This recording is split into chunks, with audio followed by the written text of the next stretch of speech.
Hello and welcome everyone to New Moon 2021 Cycle 16, also known as Blood Moon number 4. So today I'm your host playerzero and we are finally here. The final Blood Moon for 2021. So this will be the tournament that will decide the final Moon Master for this year.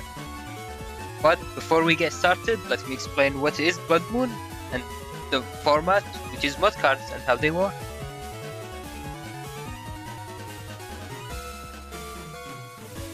So if you've seen any of the last, I believe, 3 streams, then you're probably familiar with mod cards. It's the Japanese exclusive format, which allows Mega Man to gain different abilities and modifications, but there is a limit to them. So there is an MB value for each card, and there is a maximum of 80. So these limitations can create a lot of very interesting build options and a lot of very different things that we're not used to. So it can go from things like Buster Shot Mini Bomb or Charge Shot Dark Sword and everything in between. And there are also drawbacks for these mod cards. So some of them can change the element of Mega Man, which could be a negative, and others can give various drawbacks like custom HP bug and other things that we'll see today. As for Blood Moon, so everyone's probably familiar with New Moon. It's the weekly round-robin tournament we have. It tends to be more casual and people are trying out different builds, whereas Blood Moon happens once every 3 New Moon cycles, and it's different in that it's divided into 2 stages. The first stage, which is the round-robin stage, which is where we are now, and then the bracket stage. And by the end of all of this, the winner of the tournament will receive the Moon Master role, which is a unique role that will stay basically until the next Blood Moon.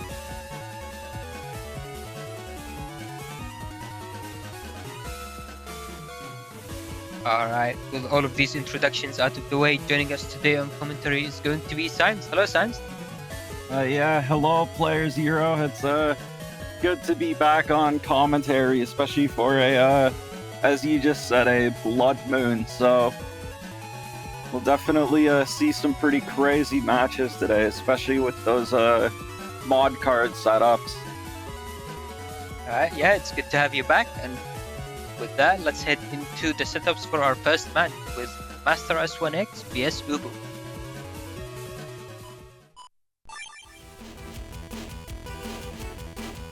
Alright, so looking at the setup, there is quite a bit to see on screen, but we can start simply with looking at the mod card. So looking at Master S1X's build, we see they have a number of mod cards, but I believe the main one to highlight would be the second mod card they have, which is Gunner. So the main ability given by Gunner is Charge Shot Machine Gun, which changes your charge shot into a machine gun attack. Yeah, so yeah, the Gunner card is pretty interesting. It changes your charge shot into a machine gun 1. That's one of the things about the mod cards. They can give you these custom charge shots. And so the other thing that Gunner does is it actually disables undershirt. So Master 6 though does have that hub badge in their folder along with Meteor Knuckles, so they can get undershirt from hub badge. And then if we take a look at Ubu's setup, we see they have the Solar Boy Django mod card. So IO. What that does is that does a couple of things. It as we can see, it's 52 MB. The way that this format works is the cards each have a different amount of MB, and your builds can use up to a total of 80 MB. So that 52 MB on Django is quite a lot. But for that 52 MB, you get, I think, HP plus 200. You get undershirt, so it's kind of like the opposite of the Gunner card that Master 6 has.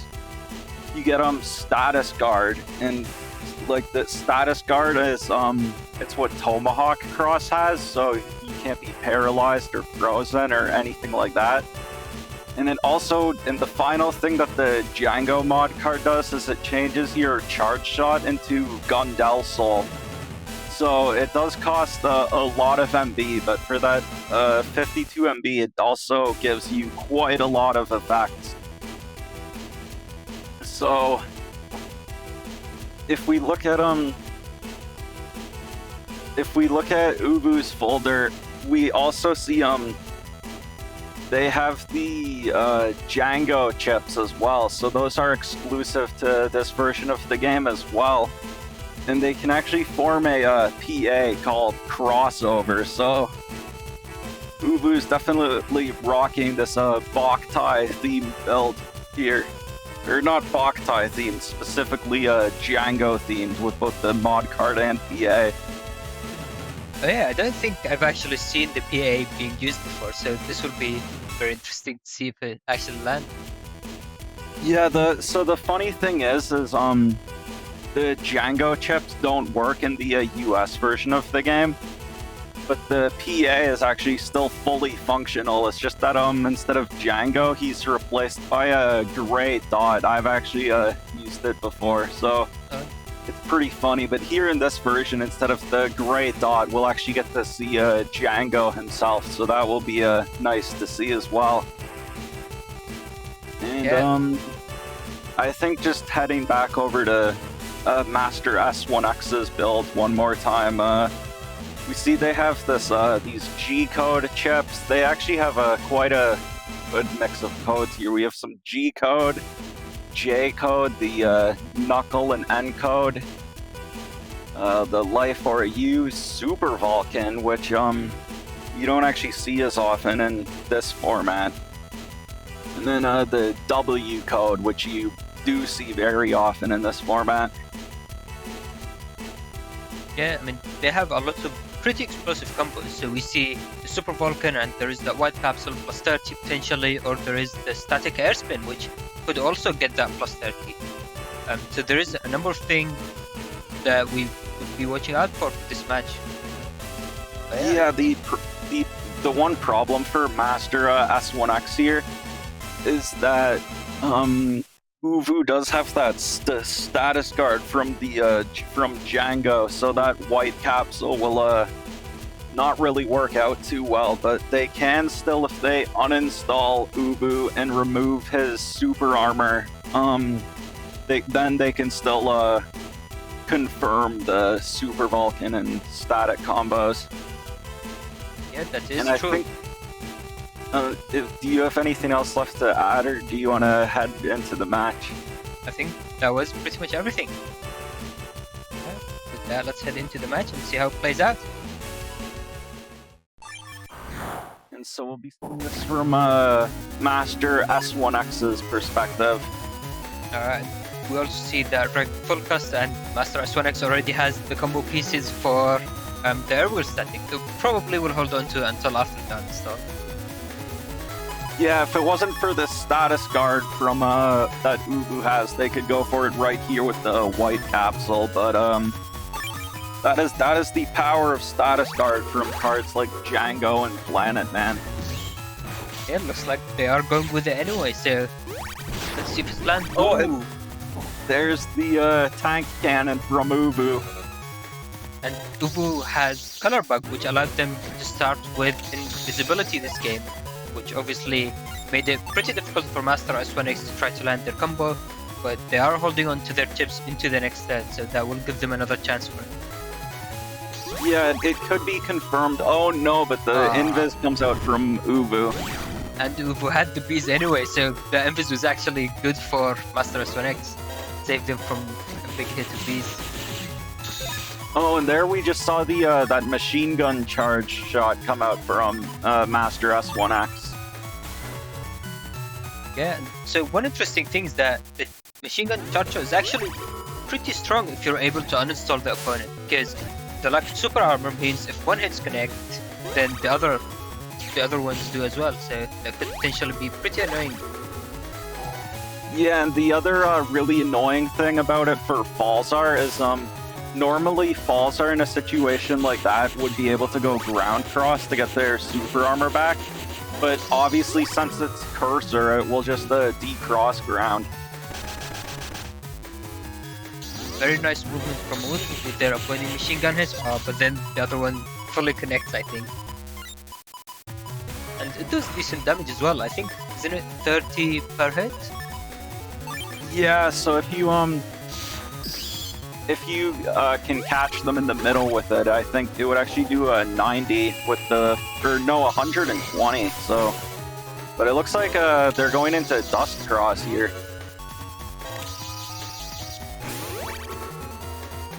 And so I'm gonna be honest, before fighting Uvu, I actually thought that the Django mod card, even though it has so many stats, I actually thought it was kind of bad. But what I didn't realize is how fast that Gundel Soul Charge is. That actually, so it actually seems like it could be a very scary mod card under the right circumstances. Yeah, I mean, Gundel Soul pierces invis, it doesn't care about anti-damage. The main drawback would be if it can connect with the area. Ooh, and Master S1X throws double beast to beat, and now we see the Falzar Giga. So I believe that connected on the Holy Panel, so that did half damage. That would have been devastating if that had the full damage. Yeah, and also if that was the Gregar Giga, since it cracks with the rocks, it wouldn't have been as affected by the Holy Panel nearly as much. That is one of the reasons why the Gregar Giga is much stronger than the Falzar Giga. Yeah, and I mean, so looking at the state of the match, you might think, oh, Master S1X is like way behind on HP, it's going to be pretty rough, but the thing about mod cards is that it can very easily allow for comebacks and a lot of different things, especially with chip recovery, which I believe we see both having here. Yeah, so so the way chip recovery works, is cards like Totem, Scarecrow, and Twins have this property where every time you use a chip, you heal. So for Totem, it's 40 HP. For Scarecrow, it's 30 HP, and for Twins, it's only 20 HP. And so you have 30 chips in your folder, so that can really add up over the course of a match. Yeah, and as we can see here, obviously Master S1X also has recovery chips, so that's over 600 HP added on top of that, and as you can see here, just gaining all of that HP pretty quickly. Yeah, and the other thing that can lead to huge comebacks in this format is those Psy Beast Gigas, especially with Humor, can do so much damage. And ooh, there we see the Django coming out. Ooh, nice. Getting the yeah, and so... Ooh, and this one connects with the full hits. So that right there, that sword slash on the Django is actually a command code. I think it's L 3 times and then A when he's riding down the row on his bike, and then he'll do that second slash with the sword. So Django's actually a very fun chip to use because of that. Yeah, I didn't know about the input command for until pretty recently, actually. Ooh. Yeah, and the first hit on the bike is also pseudo break, and that Django 3 is like 280 damage or something. So if you get that on them with a freeze, that's huge. Okay, there is that stats card. It's a bit weird every time looking at it and seeing how the opponent isn't getting affected. Oh no, yeah, I think this is a... I don't think beasting over here is the right play. Okay, yeah, I agree with... Yeah. Going into roll, so the advantage of roll is that if you add any damage modifiers like plus 30, then the healing also gets modified. So now Master S1X is going to get a good bit of healing. Yeah, and Master S1X has a very soupy hand, so they have a lot of... Oh no, they have no way of... They're out of chips, so they have nothing left to use with the uninstall here. Yeah, though there is also that damage judge, so looks like Uvu might be out of chips as well, since I don't think they've used anything so far for the last 2 turns. How many hits was that? Was that 3 hits? I think that was 3, yeah. Just about average. Yeah, I think Uvu right now is probably way ahead on that damage judge. Although a lot of the so the thing about Gundelsol is Gundelsol, the damage from Gundelsol doesn't count towards damage judge. So this damage judge actually might be a lot closer than it looks like right now, just looking at their HP, depending how much Uvu got from those Gundelsol charges. Yeah, and I agree with Master S1X going with Spout here, especially since that charge shot doing direct damage can add up pretty quickly. And the final turn, I think they probably want to stay in... Actually, no, never mind. So, one thing to keep in mind is that you don't always want to beast over. If your opponent doesn't have their beast over, then staying in without the beast over could be better, trying to get you a bit more damage. But obviously, Master S1X knew that Uvu would go into their beast over. Ooh. And yeah, so Master S1X actually won that, even though they had much less HP. And yeah, there we go. So, one part of that is the difference in chip recovery. I think Master S1X is running twins, whereas Uvu's running totem. So, double the chip recovery, which is basically a hidden way with the damage judge. Yeah, and so it might seem like because Totem is a really good card, because Totem also gives you a free Mega Folder +1, so you get your 5 megas and then just double beast basically, and another 5 megas. The reason and Uvu lands the tank cannon again. The reason why you would run twins instead of Totem is if we see Uvu has that red Mega Man, because he is actually counts as heat element, because Totem makes you a heat element, so you'll take ×2 from any aqua attacks. So it can be if you can keep your element as null, it can be very good. And so that is why you would run twins instead of Totem or Scarecrow. Nice. Ooh, the air spin to remove that life ore into the static uninstall. Yeah, very nice patient play from Master S1X. I didn't realize that the air spin removed both anti-damage and the life ore, but I guess it makes sense actually, never mind.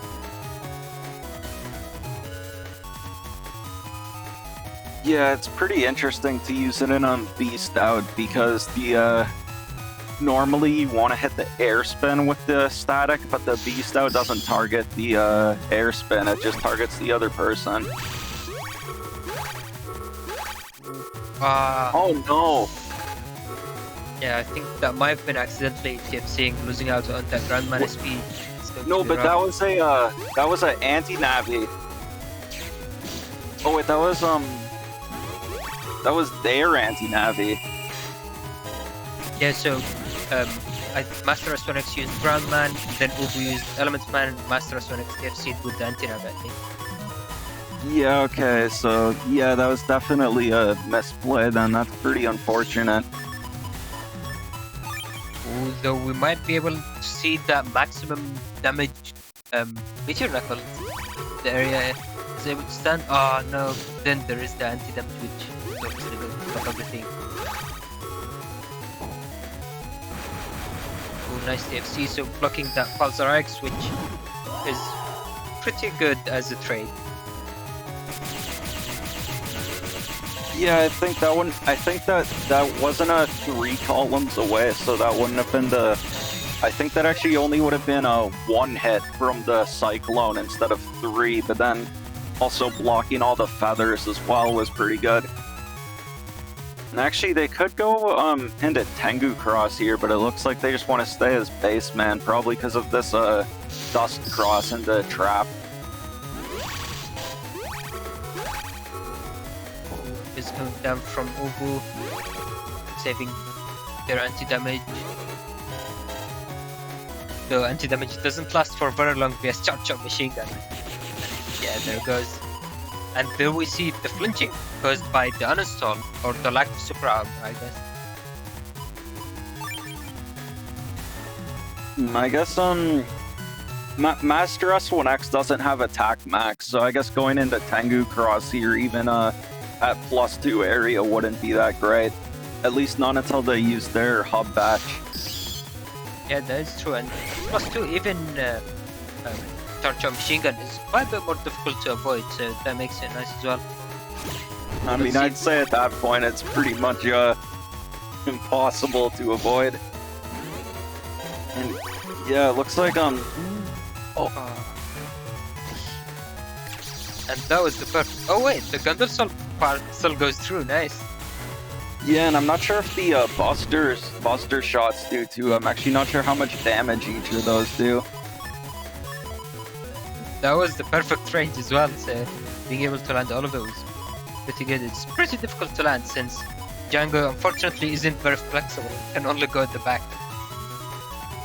Let's see if Ubu has a way of reclaiming their area here. I'd like to see a judgment from Ubu here. Okay, no judgment TFC on the hub batch. The Nice. uninstall Wintegral. I believe Ubu already used their judgment, so they might have to wait for the area to expire. Oh, and they don't have any other like grab banish or anything. That's pretty unfortunate. Definitely kind of light on the area control, and it's punishing them here. So we have a question in which Isaac is asking why is that Mega Man red and weak to water? So basically this format is a unique format called mod cards where you can add different abilities with the different mod cards. So some of them can change the element of Mega Man, some of them give like this charge shot machine gun that you can see here. Yeah. Yeah, so these are these cards were I think e-reader cards. And like back in the day, like you could buy packs of them or something, and like Capcom like gave them away at like their events. And so like some of them are actually also very rare as well, but we're just emulating it, so we don't have to worry about them being like rare or anything. If we had to deal with that, it would actually be like a pay to win, which obviously wouldn't be great. I think some of them are actually very expensive now. Yeah, and including Planet Man, which is actually one of the best cards. Oh, and we see Ovo already going into V-Server, which is a bit early, but they might have something to try to land. I think... Okay, so I'm not sure if they had anything left. It was starting to look rough with all of these charge shot machine guns. Yeah, it looks like... Yeah, and that it was looks like at the end, it looks like Ubu just conceded the match at the end. Yeah, so they were probably out of chips by that point, so no chip recovery, and they couldn't really deal any consistent damage with their charge shot. Yeah, I mean, I guess they could have tried crossing, but they were false arts, so it's not like they would have had those strong Gregor crosses either. So, and I don't think Uvu really had any buster stats or anything. But still, at least we got to see the crossover PA in action. Yeah, I mean, that is always a highlight. It's very rare seeing a new PA. So... Yeah, it's that yeah, it's kind of weird in the US version of Battle Network 6. It's like, why is there only 29 PAs? Even though crossover secretly actually still works, but that is the 30th PA in Battle Network 6. Alright, yeah, so well played to both sides, and with that we'll head into the setups for our next match, which will be Symes vs Wintegral. Alright, so again, probably try to break down the setups, seeing what they have. So starting with Symes, I guess you can take us off and explain your build. Yeah, so I think Symes might be a newer player in their first tournament, because I'm not really sure about this setup here. I mean, like, Okay. look at these cards: Bomb Boy, Miney, Magtech, Slimmy, like Jelly. What is this? I mean, none of these are really very good cards. That's actually not true. Some of the these are some pretty good cards. So the first one I'll go over here is the Slimmy. What that does is it or Slimy, whatever. That gives you that changes your charge shot into a panel grab. And so using that you can basically you have infinite access, unlimited access pretty much to area grabs. Or not area grabs, but panel grabs. So using that, like, you can basically just try to take the area on the entire field. But of course it is only a single panel grab, so it can be completely blocked as well.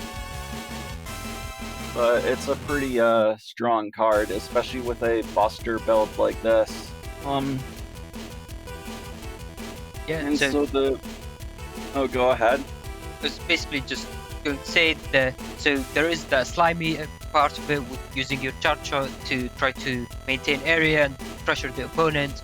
But the main, I'd say the main part of the build is we see that Magtech and Bomboy, which basically apply the drag effect, which can pull or push the opponent at a chance when using Buster shots. So that means with attack 10, which we can see here, helped by the Buster ups or the Buster up. Since yeah, it's actually only it only goes up to 9, unfortunately. Yeah, so basically the game plan for Symes is going to be to get that bug fix as soon as possible and then spam these Buster shots and deal a lot of damage potentially. Yeah, and that is actually kind of one real issue that the build has, like, not even just joking about it, is to get that bug fix, unless I get it right away, I need to go into Dust Cross to dig for it, which means I lose access to the panel grab charge shot from Slimy. But if we take a look at Wintegral's setup, they have the Tengu Man mod card. And if you wanted to explain what that does. So Tengu Man is pretty interesting mod card. It basically acts as Tengu Cross, which gives you charge shot wind drag, which is basically almost identical to the Tengu Cross charge shot. But it also gives speed, which is very nice in mod cards with Double Beast and all of these other very powerful mega chips that are around. Yeah, and it also gives air shoes, so you don't need to run Satella or Honey Bomber. Unfortunately, it does not give the B-back that Tengu is known for, that is reserved for Dustman for some reason. Yeah, that always seemed really strange to me as well, but I guess they didn't want to give it the Dust Cross effect of taking objects, so they gave it that instead. So going onto the folder, one interesting thing we can see in this matchup is that Wintegral is running 4 area grabs and the Otenko as well, whereas Symes is running no area grabs or 1 area grab, but plenty of area controlling chips like the Judgeman SP, and I believe there was a rubber band somewhere. No, so I didn't bother. So Judgeman, normally it's really good with Wind Rack. Because Judgeman on its own doesn't force them out of your area like Grab Revenge does. But since I have the Push Buster for Bomb Boy, if I use a Judgeman, I can just my Buster will eventually, if I get a proc, it will just push them back out of my area anyways. So I figured that with the Bomb Boy, just having Judgemans would be good enough, and I didn't need a Grab Revenge. That's actually very interesting. I guess it's going to be interesting to see how it works out in the matchup, since obviously Wintegral wants to maintain all of the area pressure, whereas Symes wants to push the opponent away. Yeah, and I think one last thing. So you mentioned Wintegral has that Otenko in his folder. So I'm sure some people here probably don't know what Otenko does. Even Otenko is also in a BN5 though, but basically it's an object that you put on the field. And what Otenko does is, as long as it's on the field, it will boost the power of your next chip all the way up to plus 50. So Otenko can be hard to use effectively, but it actually, if you can get it set up, it can actually be very powerful. So we'll definitely be looking to see if Wintegral can get that Otenko set up, and then like boost the count SP with it or something. Alright, I believe that's pretty much everything. Let's go to the match and see how it plays out.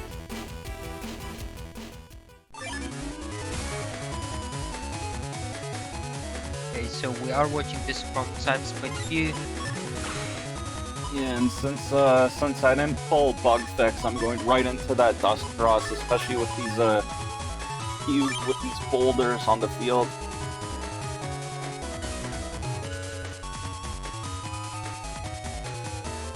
Yeah, and HonorNite in chat, that feels wrong, boosting count with Otenko. Yeah, they are definitely not on the same side in the actual Boktai games. Ooh, and there's a... That was a pretty unfortunate Eraseman TFC actually, because I meant to throw the Eraseman to beat. Oh, and my barrier 200 also got 3 frames there, but it's okay. But yeah, thanks to that Eraseman TFC there, I had to throw the double beast to beat, and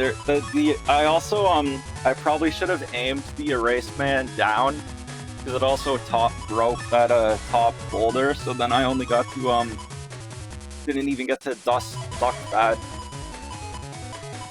Yeah, so now going into the turn after that full cast, we see that precious bug fix, which is the perfect thing you're looking for. Yeah, and so the reason why I this was definitely a good hand. The reason why I cycled the uninstall to the back of my folder is because Wintegral also has hub.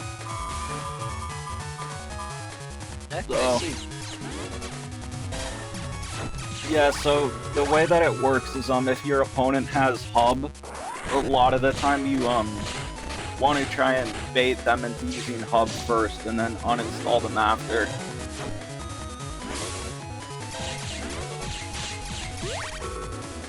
The second area grab does come down for Wintegral, so now the area pressure is going to be confirmed and does add up very quickly, 140 damage I believe per charge shot.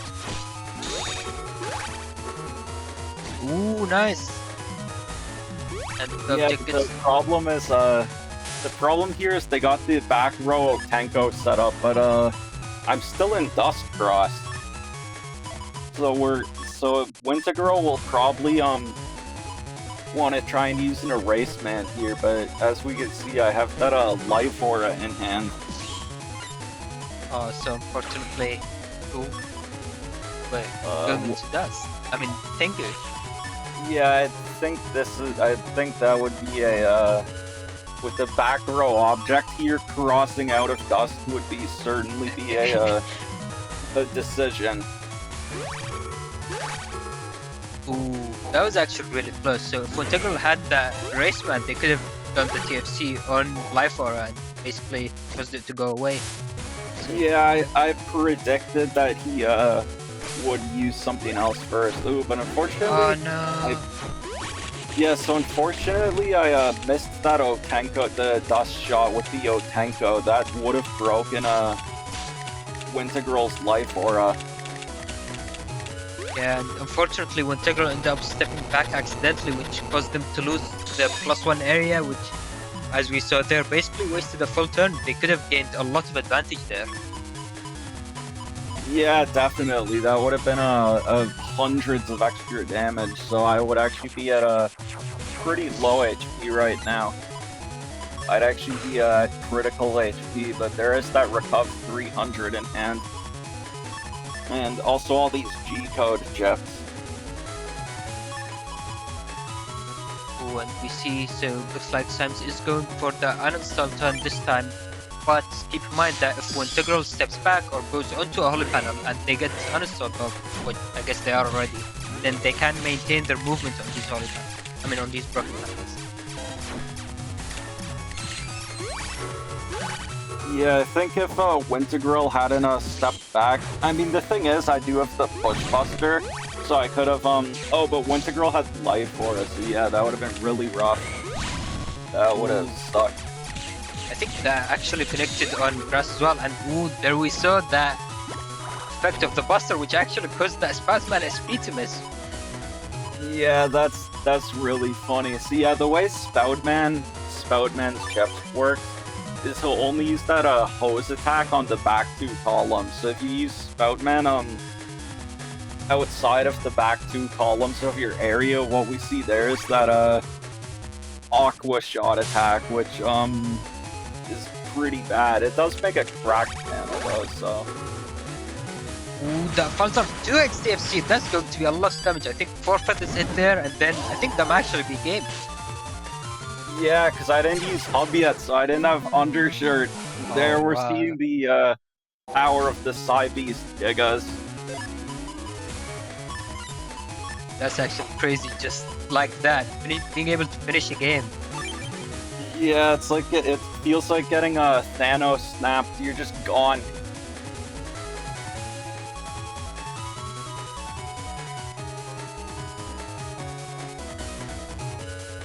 Alright, you usually see that more with the Gregar Giga actually, but it's it can still happen with the Falzar Giga as well. Yeah, and I mean that was a very good demonstration of why Undershed can be especially useful in Mudcard, because being able to survive at that 1 HP will allow you to use a chip, use chip recovery, and then go from there. We've seen plenty of matches that come back from 1 HP with a big difference. Yeah, I mean I do have Hub Batch as my Giga, so I can get Undershirt from that, but it's pretty rough when something like a ×2 powered Symes Giga hits you before you get a chance to use your Hub Batch. Ooh, and now we see Rush activating the is on Holy Panel, which will obviously have any damage that comes in. And yeah, the thing is, it's not even like a Wintegral used that Falzar with a humor proc on his own. That was a just a random ×2 proc on the TFC, so that is something that can happen in this format. And we saw there was another 2x proc which ended up actually cancelling out the Heat Dragon, but thankfully the uninstall was on the machine gun, which in the end landed. Okay, and I think I misplayed here because I had static in hand, but oh, and there we see the panel grab charge. Oh yeah, and also the Magtech Buster. Yeah, so that was actually a pretty good demonstration of the pull and push effect, and especially since Wintegral is uninstalled, what that means is that the flinch animation they get because of the drag is longer, which allows Symes to land more busters, which basically keeps the chain going. And there we saw a ×2 count SP from Wintegral. So the way count works is he does the Blood Rain, and then if you are on a normal panel, there is an additional attack at the end, and it only happens on like completely normal panels, so it doesn't happen on cracked panels or poison panels or anything like that. Yeah, so someone is asking in chat, why is Mega Man flinching with a Buster Shot? So that is because of the mod cards I have. The Bomb Boy and Magtech. And also because Wintegral is uninstalled. So they no longer have their super armor.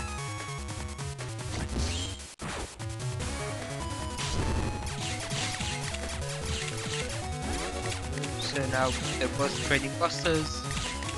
Symes still holding on to that area grab, probably be seeing dropping for the end of the turn, and then ending with that static doing decent damage. Oh, never mind. It's the bug fix static. Yeah, so that is the problem of using static in a folder with bug fix. If you don't get to use the static before using bug fix, it just has the range of a tornado. Ooh, and you see that Groundman SP, which would have been devastating if it connected, but thankfully Symes had the anti-damage ready to respond with. Yeah, it's a good thing I had the anti-damage loaded up and not the double beast. Yeah, so this is actually one thing that we probably very commonly see in mod cards in general, where people are holding on to their defense until the last possible moment, because there is a lot of very high damaging chips that can basically use in the TFC, so you want to wait for your opponent to use their chips first, then you respond with your own defense. Ooh, and there's the anti-damage on Tengu Cross, and yeah, there we're seeing quite a few of my Buster procs going on. Ooh, and the rush as well. Let's see if Wintegral is able to survive into the next turn. Looks like they will. Yeah, and so I think one other thing that we should explain about all these crazy Buster mods is they're not guaranteed to happen. A lot of the charge shot mods like Mag Detect and Coldman is a 50% chance, and a lot of the P-shot mods like Bomb Boy and Twisty I think are a 1 in 8 chance, 12.5%. So it's not like you're it happens every shot. It's actually just RNG.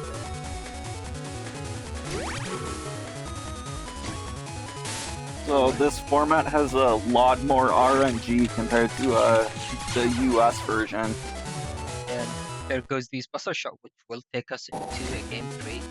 And I believe we heard there at the start, so one of the players will be starting with an invis. But we don't quite know which one. Yeah, I think both players have a color bug here, so. Ooh, and we do see that Symes starting finally with that turn 1 bug fix. This is actually really big because it means that Symes is able to both maintain his charge shot final grab, which does make it very difficult for Wintegral to land their charge shots.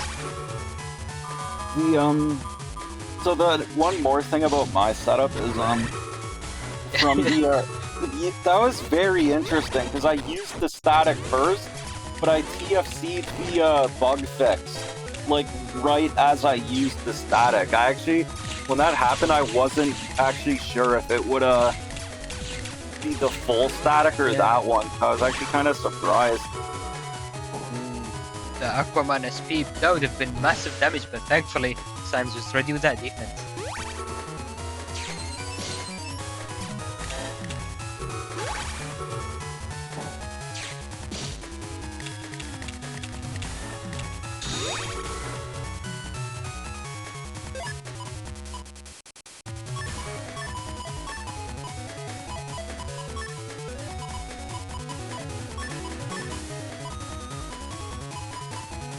We also see there that Wintegral is ending on the anger from emotion bug, so they might have something prepared, but obviously Symes is still holding on to that invis from last turn, and the anti-damage is up as well, so there is quite a bit of defense. So unless an erase man is coming down, then that would be very difficult to go through.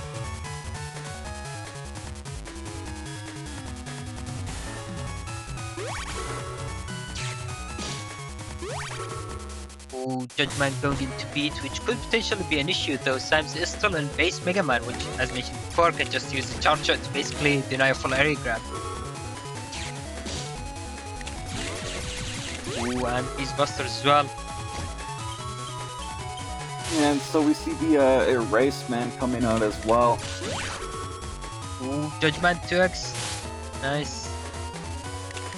And yeah, so this is the big drawback of the Tengu Man mod card, though, that you basically need to either trap them in the front somehow, or be at a ×2 area, otherwise, or +2 area.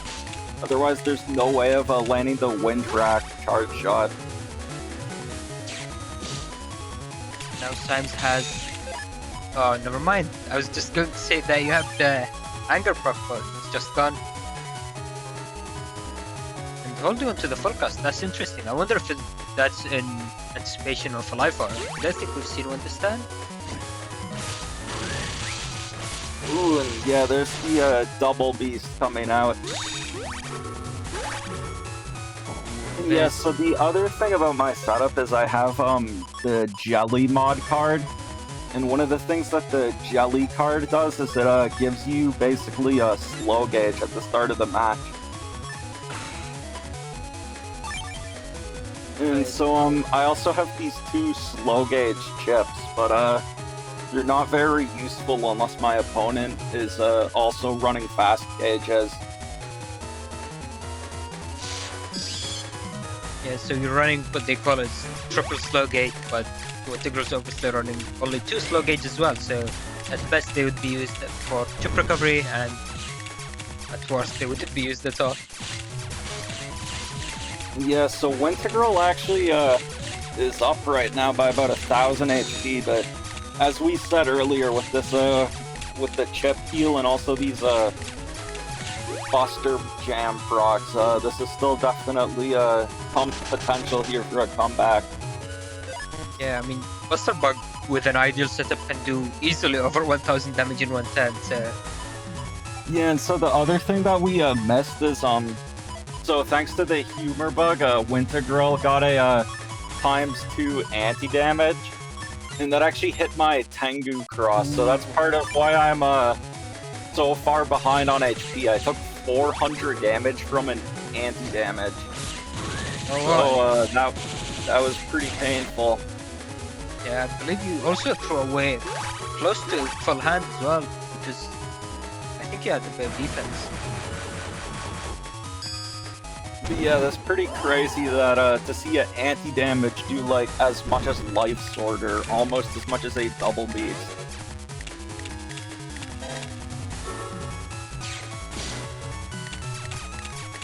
So you see here Symes using a single panel grab charger, which probably to deny the potential area grabs that could be coming out of Wintegral, just to play it safe for future turns. And so one good thing Tengu Man has going for it though is with the charge shot wind rack. It makes it very hard for the it basically means you have you can always remove a life aura for barrier 200. So versus Tengu Man, it's really only useful for TFCs, and ooh, there's the uninstall. Symes also has his uninstall in hand, but he's holding onto it a bit more. And yeah, so using charge shot there to potentially deny Wintegral being able to confirm charge shots with these broken hands. Probably going full. Oh, okay. Nice. Landing and they step back. So Wintegral basically just after that uninstall, stepping back off the holes, they trapped themselves in the back. And so they were had a big lead earlier, but now it's completely reversed. Yeah, and Symes does have the hub badge, which is perfect after being uninstalled, as well as recoveries. So he's keeping that wind rack, which obviously is going to come in perfect for that life arc. Yeah, I had actually I had already used Tengu Cross, so I basically I kind of had to hold on to the wind rack there, and it paid off. Yeah, having no outs to wind rack is very painful, having to wait 3 full slow gauge turns for it to expire. And there's the panel grab charge shot deletion. Oh, nice. That's a level above the area grab. Yeah, that was just a little bit of disrespect there. I mean, okay, the thing is, not in this matchup, but let's say hypothetically the other person's running Risky Honey, and they're gonna go for some crazy boosted Risky Honey on you. In that situation, it would actually be better to go for the I mean, but obviously here Wintegral didn't have any Risky Honey or anything to worry about, so Yeah, it was just a little bit of disrespect. I But guess, definitely well played to Wintegral, taking the first round with that ×2 Falzar. So yeah, we see Symes there at the end getting revenge for that 2x Falzar.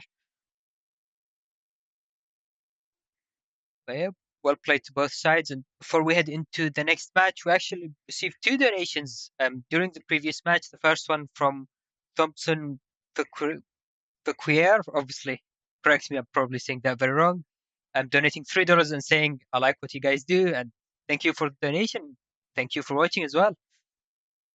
As the second one is from Zay, donating $10, say, play Shanghai, and I agree, Shanghai is very well made fan game. So thank you guys for the donation, and hopefully you'll enjoy today's stream.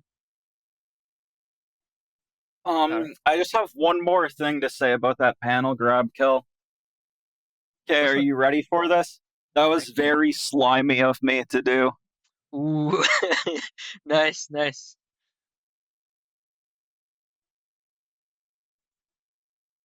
All right, and with that funny ending, I guess we'll head into the setups for our next match with playerzero vs Nonstopmop.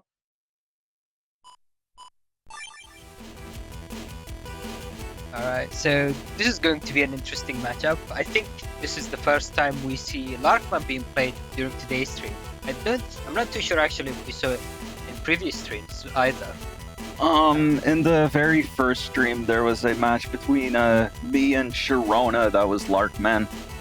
Ooh, okay, so people might have some idea, but do you want to explain what Larkman does in case people missed the earlier stream?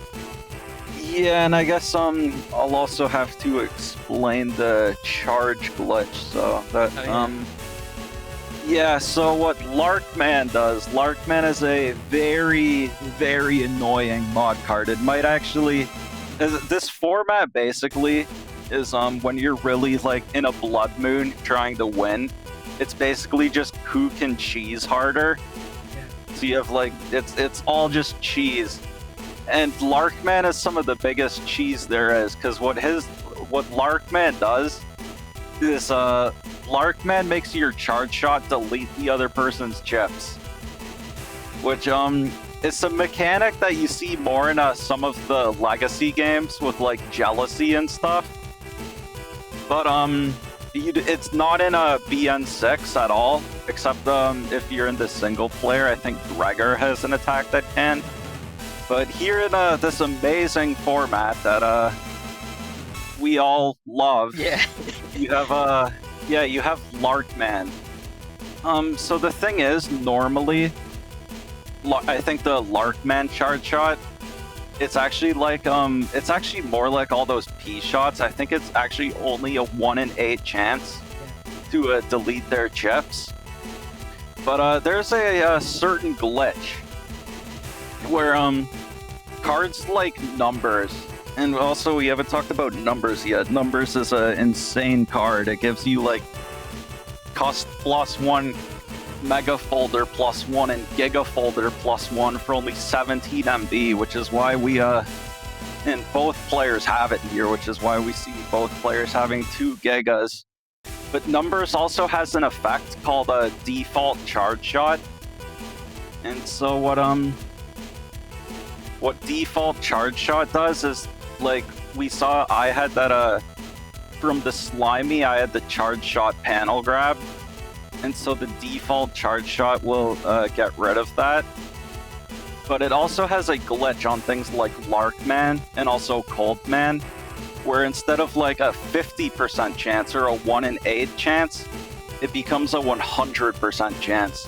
Yeah. And so that glitch is banned from being used with the status cards like Coldman, but it's legal with Larkman. So basically what all this means is that every time Nonstopmop lands a charge shot on playerzero, it will delete his next chip. Yep. So basically, it doesn't care what chip is next. It's not like Beat where it takes like megas or gigas. It can just delete anything. And the best part is that it hits through anti-damage as well. So if your opponent has anti-damage up and that charge shots hits them with a chip deletion, the anti-damage will be procced, so at least it will activate, but the next chip will be removed either way. So the only thing that really protects from it is barriers, life aura, or being in enemies. So looking more into Nonstopmop's build, we see a lot of very interesting decisions there. So we see the anti-magic, which is going to potentially be very big in this matchup, but we also see the 2 fast gate that is being run. So basically the main idea behind the build that Nonstopmop has is delete as many chips as possible, try to go into damage judge and avoid being hit as much as possible, which I think is going to be a very interesting strategy to see how well it applies. Yeah, Nonstopmop does have those 2 fast gauges, but unfortunately doesn't have Video Man to get that triple fast gauge like we've seen before. So, but you don't have the triple slow gauge either. So this will be just a classic, good old-fashioned gauge war like we see in the normal BN6 format. Yeah, so looking at my setup, so there is a big long list of mod cards, but basically most of them are there to give additional attack plus stats, or they give the other bonuses like the extra giga, the extra custom, chip recovery, and the main highlight is that twisty and Dromobit, which basically applies a chance, I believe it's 50%, I'm not too sure on the numbers. But basically, I think it's also a 1 in 8, like a Bomb Boy. Or maybe the 50% chance on not even a charge shot mod, but a P shot mod would be disgusting. Actually, I'll go look that up. Okay, so basically to explain what it does, that it tracks the panel the opponent's standing on. So the ideal plan for this build is to uninstall the opponent, remove their air shoes, and then basically force them to where they can't move, and you're able to land all of these buster shots. Obviously, we've seen in the previous match how buster procs can do a lot of damage very quickly. So if you're able to land all of them consistently, that could be very much devastating. Okay, wow, it is 50%. What the? That's broken. I thought it was only a 1 in 8. The hell? Dude, if I knew it was 50% and not a 1 in 8, I would have ran it. Alright, okay. I mean, it is very broken. Yeah. Oh my god, dude. I guess I thought it was just a 1 in 8 like Bomb Boy is. That's so dumb. And yeah, so especially is this the first time we've seen Gregor today? I believe so, yeah, actually. Yeah, so it's mostly been Falzar so far, but as unbalanced as this format is, it is actually still pretty balanced between the 2 versions. Gregor is actually still very strong in this version because of how powerful the Gregor Giga is. And Q-Force is also still very good. I'm sure a lot of people here are familiar with Q-Force from our normal BN6 VODs.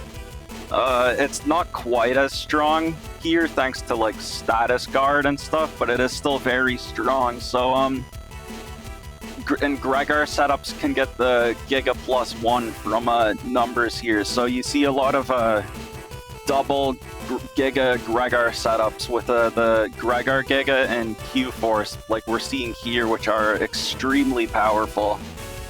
And also still like stuff like Slash Cross is still very good. So this is our first time seeing Gregor today, but it's not because Gregor is bad. It's just that's just how it worked out that we've had more Falzar so far. Alright, and with all of that out of the way, time to see how this matchup plays out. Okay, so instantly looking at the first hand, you want to see if there is any bug fix. No bug fix that will slightly change the game plan.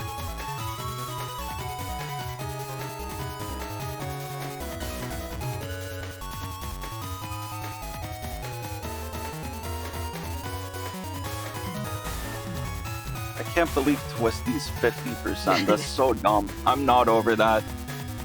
That's ridiculous. Why did I not know that? That's on me for not knowing it, but wow, man. That's crazy. I mean, it is 50%, though if your opponent is still able to move, then it can sometimes seem surprisingly low with how many times it procs.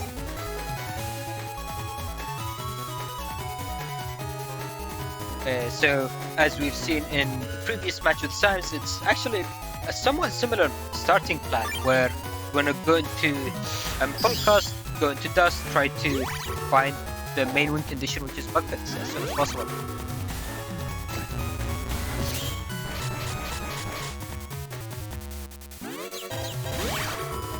Do you want to explain? Oh, wow, jeez. Wait, you had an anti-navi. Oh, no. Yeah, there was the anti-navi who was exactly ready for an erase man, but in the end, The times 2 erase, man, too. Oh, and you lose a chip, too? Oh, no. What? Oh, man, that is so unfortunate. I mean, I was gonna say, if you want to explain how the Buster bug works and why it's so important to draw the bug fix, and then that happened. Yeah. Oh no. yeah, so basically the way Buster bug works is that it gives you a chance for your Buster to misfire, which is not really great, but it also gives you a chance to get a Buster proc, which is the main thing you want to see from the build. And the Buster proc chance allows you to do 10x damage with each Buster shot, and when using bug fix, that will mean you keep the Buster chance, but you lose the misfire. So you can fire your normal Buster shot, but there is a chance for 100 damage Buster shot to come in for free as well. And so you don't have it here on your build, but also like the charge shot effects like Magtact or Cold Man, which we might be seeing later, which freezes. On the Buster bug proc, you can get the charge shot proc as well. So that is why these crazy Buster builds are so strong in this format. And, ooh, the double beast comes out from Nonstopmop here. And we see that machine gun does connect, so Nonstopmop is playing regular version, which obviously means he doesn't have access to hub badge, which would give the air shield. So if any of these panels start breaking, then that could make things very difficult for Nonstopmop.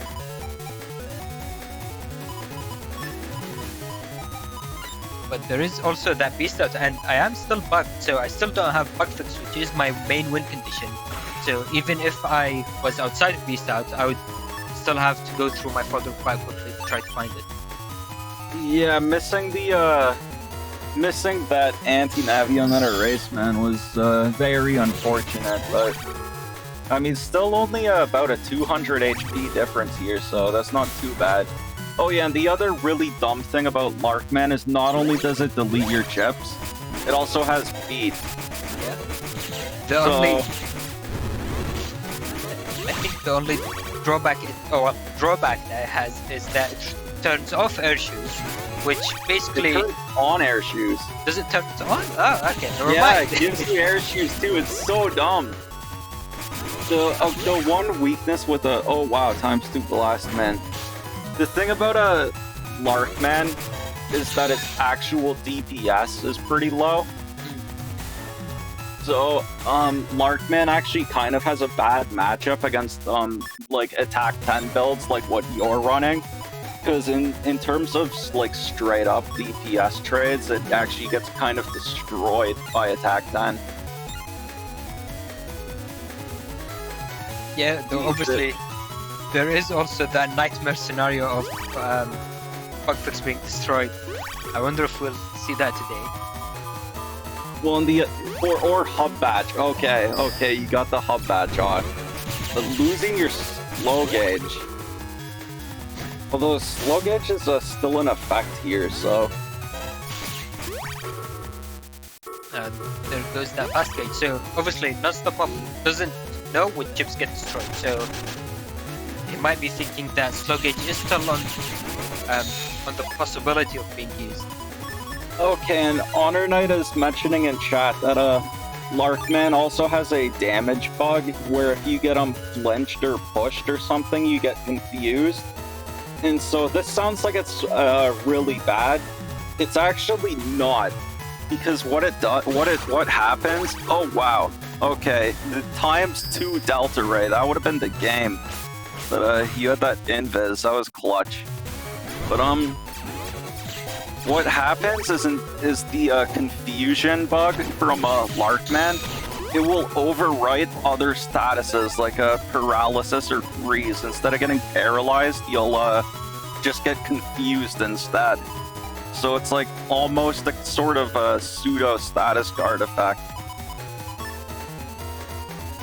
Yeah, and I mean, the confusion ability isn't really the worst. You can kind of get used to it as long as it actually stays on the field.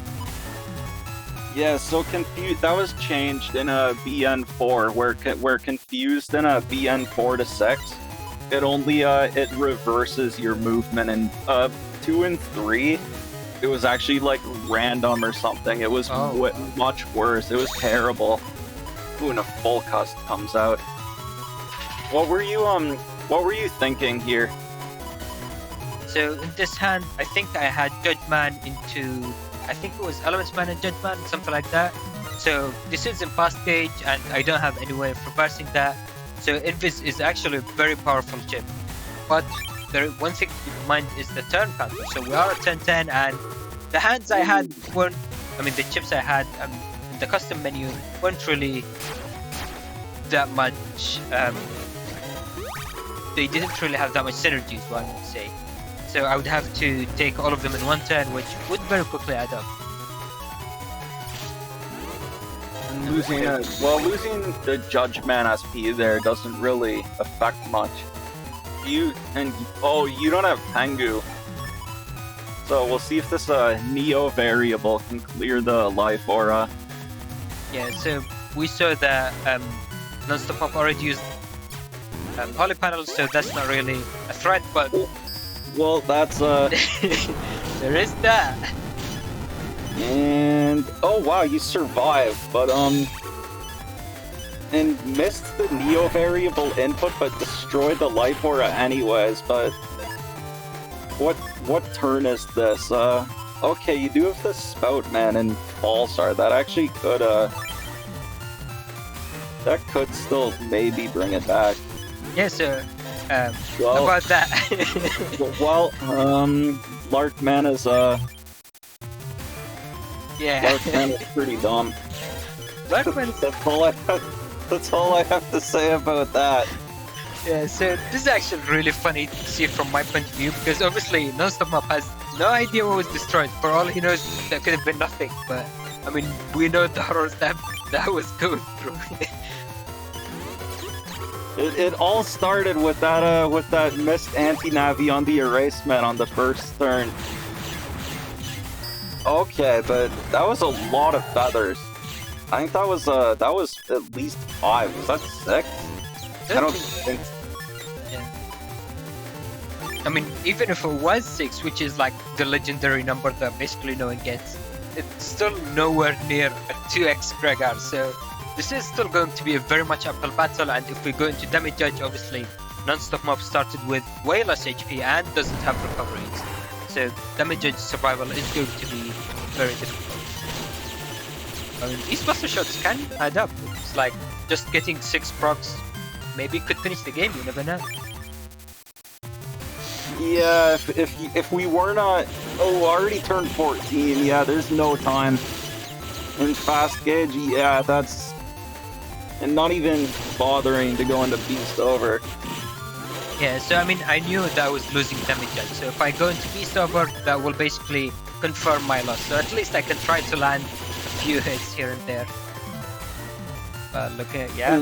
Yeah, 2,000 damage difference.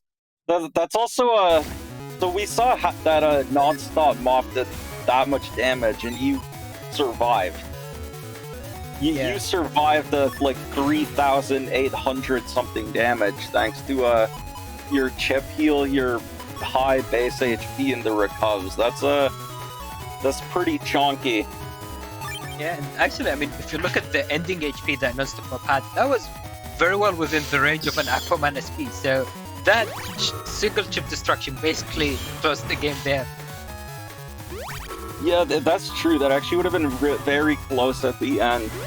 But this time, no, you get Life Aura right away, so no dumb, ×2 erase mana SP on Dust. And wow, that even blocks the Double Beast. Yeah, there was also the turn 1 bug fix, which is basically the dream. Oh wow, and Nonstopmop is going with the fast gauge here right away on turn 1. That's interesting. Usually in a this type of matchup with 2 fast gauges against 2 slow gauges, you wouldn't want to use a gauge right away on turn 1 like that. Also, I'm not sure if people actually saw that or missed it, but you noticed only 1 cube was fired, even though 2 should have been taken. And for some reason, the other cube just decided to leave the field and just disappear.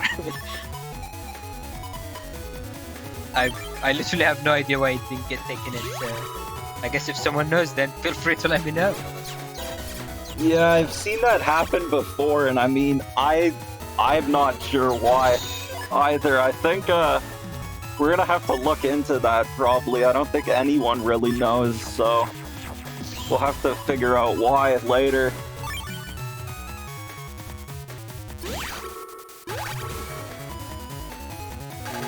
That last mana SP getting taken, that will deal with Nonstopmop's Life Aura, which is going to be pretty nice for me. Keeping Life Aura. Getting some good value out of your anti-Navi there. And the uninstall as well connects, so now the whole as well blocking Protoman is actually going pretty badly for Nonstop. It's looking pretty rough. Okay, and this is where we see the power of Twisty. And this is actually the one big drawback of Gregar in this format, is Gregar has a very hard time against Twisty after they get uninstalled, because it's that 50% chance to make cracked panels. And so with no access to air shoes now, I mean, we already see they have those 3 broken panels, and there's about to be even more. Unfortunately, Nonstopmop accidentally TFC'd the Barrier 100, and yeah, there goes these broken panels, and obviously with nowhere so to go. Just trapped in the corner, taking all this damage. That is what Twisty does. I think that was over 600 damage just landing basically for free. Yeah, Twisty against Gregar is and I mean, look at this HP difference already. I mean, big, like this would take ×2 Gregar right here to even be close. Yeah, and I mean, ×2 Gregar is still on the board. You never know. There is still quite a lot of potential damage that could come out from it. Yeah, especially with the chip break on Larkman, but we're also seeing here why see, there goes that invis, but this is also why, as I was saying earlier, Larkman actually doesn't do that well against these attack 10 setups. It does not trade with their DPS very well at all. And yeah, that's it. So that was a complete turnaround from the first round there, once those that Twisty got going. Now we're going into game 3. So this is one of the things I don't really like about mod cards, that how often it can be polarizing, but it can also make for some very interesting matchups. So on paper, Nonstopmop does have a lot of the tools that he needs to deal with my build very well. So if I'm unable to land my uninstall, he can still use the anti-magic. He still has the emotion bug with the 2x Gregar and a lot of potential damage as well. Yeah, what would have actually been really funny is if the Larkman deleted the chip. That's happened to me before. You have an uninstall static and it gets deleted by Larkman, and it's like, well, okay, and yeah, there goes that full cost. Ooh, and so the other thing Twisty does is Twisty gives you a bug where you move and it doesn't even create a crack panels. It just instantly makes whole panels. Nonstopmop was able to catch with the Erasement, though thankfully I did just get that bug fix, which obviously is perfect. But this is looking a bit scary, so we see Nonstopmop is ending with the anger. He can potentially use Times 2 chip, and I don't have any defense prepared for it. Oh, but he just used to sit on a... I think the other thing we haven't mentioned yet that much is the gauge war. I mean, the other thing that happened in the first round is Nonstopmop won the gauge war, and in the last round you won the gauge war, and oh no, the Element Man TFC on a Sanctuary is unfortunate. But I mean, it's twisty, so you can just break those holy panels with your Buster anyways. It's not that big a deal. Yeah, I mean, obviously... And this Electra again. Yeah, so my build was basically made to crack panels and trap the opponent, so Sanctuary can be a bit annoying depending on how the opponent moves, but obviously it's not the worst thing that could happen. Yeah, no, your build deals with Sanctuary extremely well with the Twisty and these Elect Dragons, so this is like the one time where that Element Man TFC on Sanctuary, like, ooh, but the Elect Dragon's gone. And you're actually not getting any Twisty procs, even with the 50% rate. Yeah, and that Barrier 100 also stayed alive for very long, which means obviously there were no Buster procs happening. Another big advantage that these types of Buster Bug builds have is if we look at something like Nonstopmop's Larkman setup, in order to have that Larkman charge shot and break chips, they need to just stay in base Mega Man form. But with the builds that use the Buster P shot, they can really use crosses basically. And so they can go into Tengu Cross to remove these barriers and get air shoes. They can go into Tomahawk Cross to get status guard. So that's another thing that makes these types of Attack 10 builds so strong in this format. Ooh, Life Rock comes down into a stray away full cast. Yeah, I guess they must have been predicting you would like switch out of Tengu for some reason. Grab Punch coming down, another one coming down, which obviously would give an indication of the code, but now Rush activates. Yep, that was a patch just gone like that.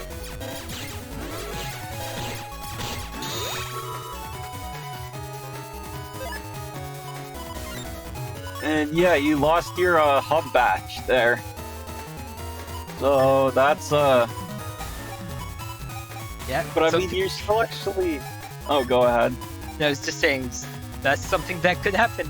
It's just gone like that. Yeah, I mean, that makes up for all the times where the luck went your way, I guess. And I believe earlier in the match, I think I ended up missing uninstall into Darkman as well. I think the Elect Dragon we saw in one of the previous sets was uninstalled. Yeah, but do you know how many I see fast gauge is in effect right now? Is Nonstop, have we seen both of Nonstopmop's fast gauges come out, or only one? I believe we've only seen one. I don't think Nonstopmop would really have reason to use the second one, so I'm not too sure. Do you still have both your slow gauges though? Is the other question. Yeah, I don't quite remember either. I think one of them might have been gone into Larkman. I mean, if you don't care about slow gauge, then it can be a pretty nice buffer chip to put in front of stuff, which I guess that's not what's happening here. Ooh, unfortunately, Erasement does miss, which leaves that Spoutman exposed to a charger. Let's see if it survives long enough. Yeah, and so you just mentioned it, but that is so. Ooh, that Gregor is out of range. So 1, 2, 3. Okay, I think that's about average getting 3 rocks. But compared that to 720 from Spoutman, that's a lot of damage going down. Well, and see, the other thing is, it's 3 rocks without hitting the breath. Yeah. So only a 300 damage Gregor is actually pretty bad. And so we see even though you lost your hub batch and missed uninstall, there is a massive HP deficit right now anyways. Although taking the double beast on the holy panels helps. Yeah, and I mean, don't forget, there is still damage judge, so damage judge doesn't care about your current HP. I do have recoveries, I do have chip recoveries, so the current HP value can be very much misleading in terms of damage judge. Yeah, and you also have this Balzar X, which could end the game right here, and also still this Bubble Star Elect Dragon combo.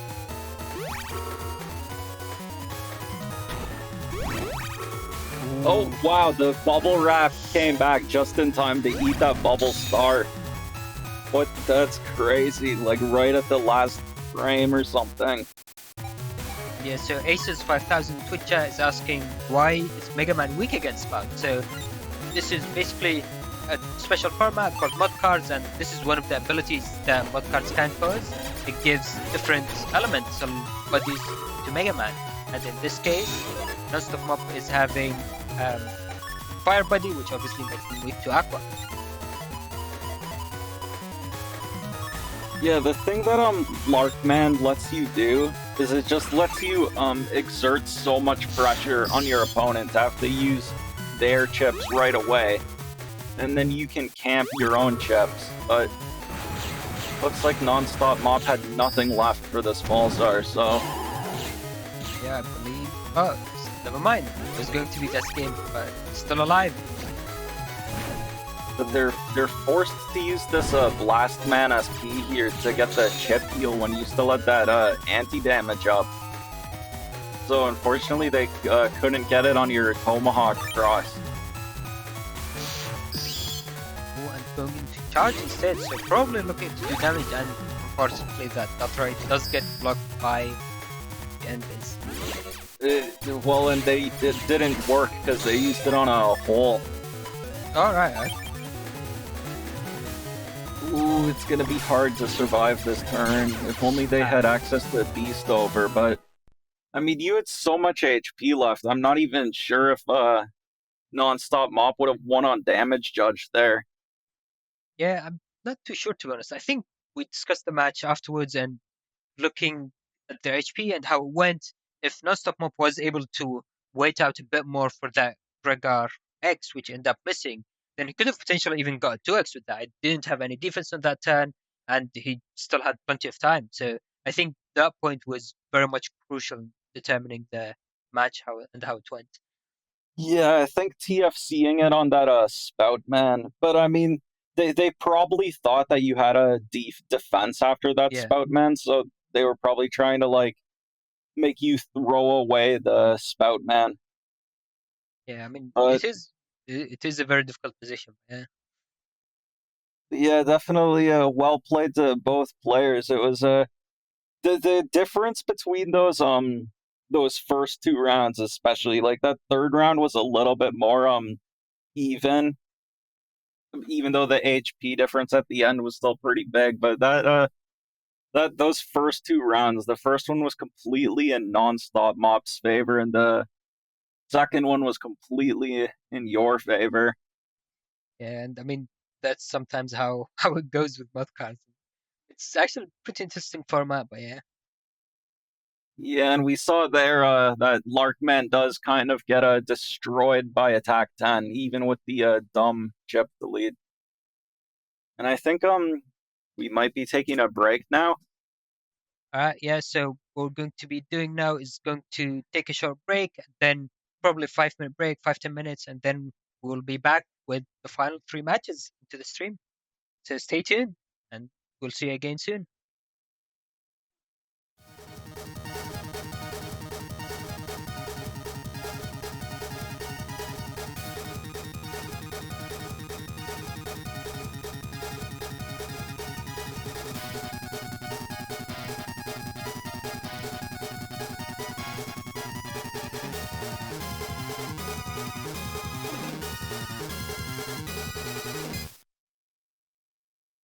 All right, and now we're back. So thank you guys for hanging on, I guess. And we're going to be back with the final 3 matches for today's stream. So the next match coming up is going to be Alrysc vs HonorNite.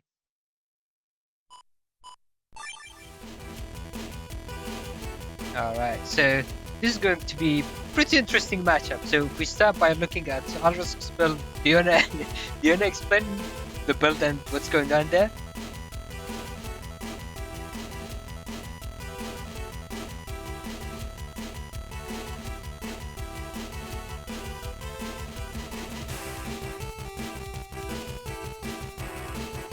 Okay, yeah, so we're gonna have all. So this is our first time seeing both of these players on stream. So yeah, HonorNite. I'm gonna start with HonorNite setup. So we already saw me and playerzero have these dumb attack 10 buster setups. And HonorNite, I think it could be argued, has the worst one of all with Cold Man. What Cold Man does is it makes your charge shot have a 50% chance of freezing the opponent. And basically you can chain it with either just going for charge shots with the 50% right, or spamming Buster Bug, and like depending on what the RNG decides to do, you can get these huge freeze chains with like 700 damage, and they're just frozen. So obviously it doesn't do anything against, like, say, Planet Man. So a Cold Man build like this would have a hard time against Planet Man, and also Tomahawk Cross on Falzar stops it, which is why we see HonorNite has these 2 Heat Dragons in R code, along with the Element Man to deal with Tomahawk Cross. But if you don't have any way of dealing with it, that Freeze Buster is pretty disgusting.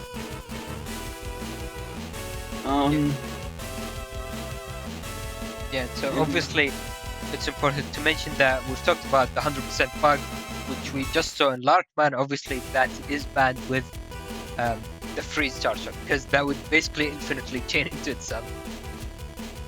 Yeah, but even without that, I think Larkman's only a 1 in 8 chance to happen. Freezeman is not Freezeman. Freezeman's a different. Cold Man is a 50% chance. So yeah, you can very much still get very long chains, and I've heard stories of it taking basically a full turn, where the opponent is basically frozen and isn't able to move. And the other thing that's worth mentioning with HonorNite's build in terms of mod cards is that he also has that Twisty and Romobit as well. So not only are these charge shots, are these buster shots going to freeze potentially, but they will also crack or break these panels underneath the opponent. So it can very quickly be a difficult position. Yeah, and so going over to Alrysc. Alrysc has a very interesting setup here. So I've seen not only have I seen it before, I've run it before. Cold Bear plus Bomb Boy. What Cold Bear does is it makes your charge shot create a ice cube in front of you. So yeah, your charge shot, you'll be creating these objects in front of you, and ice cube is pretty similar to a rock cube. It has the same amount of HP, but it instead of like just getting pushed back 1 panel, like if it gets hit by a small push, ice cubes will go all the way down the field, and if it like hits you, it will also count as doing aqua damage. So against Fire Body, it will do 400 damage. And so Cold Bear is used with a Bomb Boy, which we also saw I had, because that's the push buster. Yeah, so basically the plan is to use the charge shot, get the ice cube, and then fire buster shot, push it into the opponent's field. You can have 2 ice cubes out, so push both of them onto the opponent's field and ideally lock them in place. So we also, from Alrysc's folder, we also see a few very interesting options with like, you have Colonel Army, which basically no one runs, but it can work very well with objects. Yeah, Colonel Army is a, it's fun in random battles. I'll give it that. Yeah. But, yeah, so, Alrysc is basically has this, very interesting, object setup here. So, he has the Ice Cube Charge Shot. He also has 2 Rock Cubes. He has a Lance. He has a couple of Lances. So, yeah, this is a, very, unique setup. Alright, I think... Even looking at his Navi cost, he only has a plus 100 HP, but he also has Tango, so I think with that we can probably get into the match. Alright, let's see how it plays out. Okay, and so we see the 1100 HP, which is very, very low, even for standard format, so it's even worse for mod cards. Well, and he doesn't have any chip recovery either, so this is like a paper thin build, a real glass cannon. Yeah, so I mean, one thing to keep in mind is that Alrysc still does have that emotion bug, which we're seeing here, so we could still see a 2x Gregor, 2x Colonel Force, to... Okay. I think what happened there? Oh my god, that was crazy. So the Bomb Boy proc. The Bomb Boy pushed him back. But it canceled the Dust Suck, and so that is what happened. That Ice Cube is just going away. At least this one this one's a bit more funny than the one we had last game. I must go, my people need me. Into the moon. Yeah, to the moon!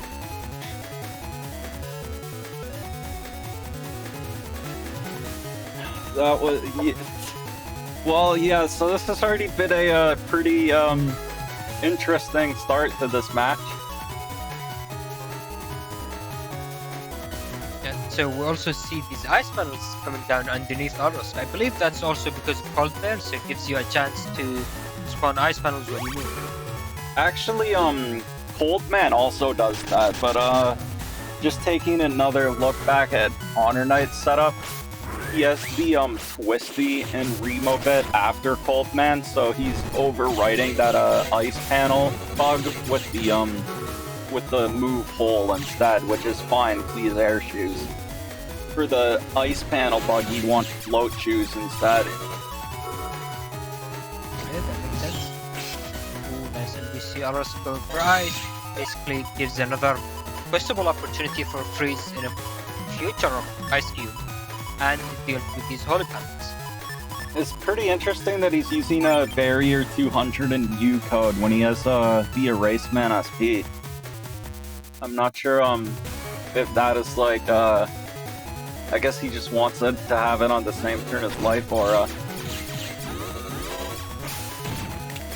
we do see, although Alrysc does have, I believe that's attack max? Yeah, so attack 5 doesn't have cluster bug. this 840 damage Erase Man. That's very, very painful. I mean, that's a motion bug phrase. Sometimes you land a 2xD cross and you do that massive damage.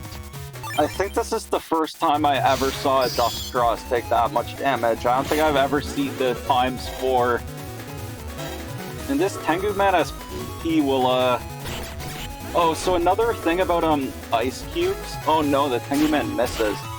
But apparently with a Cold Bear, so with a Search Man, which has makes your charge shot circle gun, that can be TFC'd. But apparently people are saying in chat that you can't TFC the Ice Cube. Well, really? You can't TFC at all? Well, that's what I saw people. I'm not sure about it, but that's what I saw people saying in the tournament chat. But and yeah, that's it. That ×2 erase man SP on Dust was Yeah. Then Alrysc also got that ×2 decross with the kernel as well, which to top it all off, even though that was way over for the 180.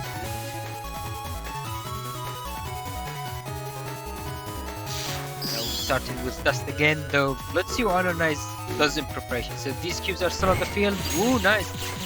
Very quick into the B back wind drag. Very nice combo actually. yeah. So the other issue for Alrysc's build here is it also unless he gets that ×4 erase man SP, it kind of gets completely shut down by Dust Cross because it relies so heavily on objects, and Dust Cross can just take them or send them to the moon like we saw in the first round. Yeah, that's actually true, and obviously, as we saw in previous Master Bug matches, HonorNite will always go into that Dust pretty much instantly to try to look for the win position.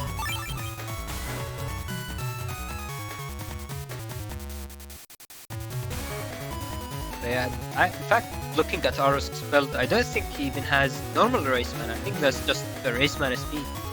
So getting that in hand would be very important for Alrysc there.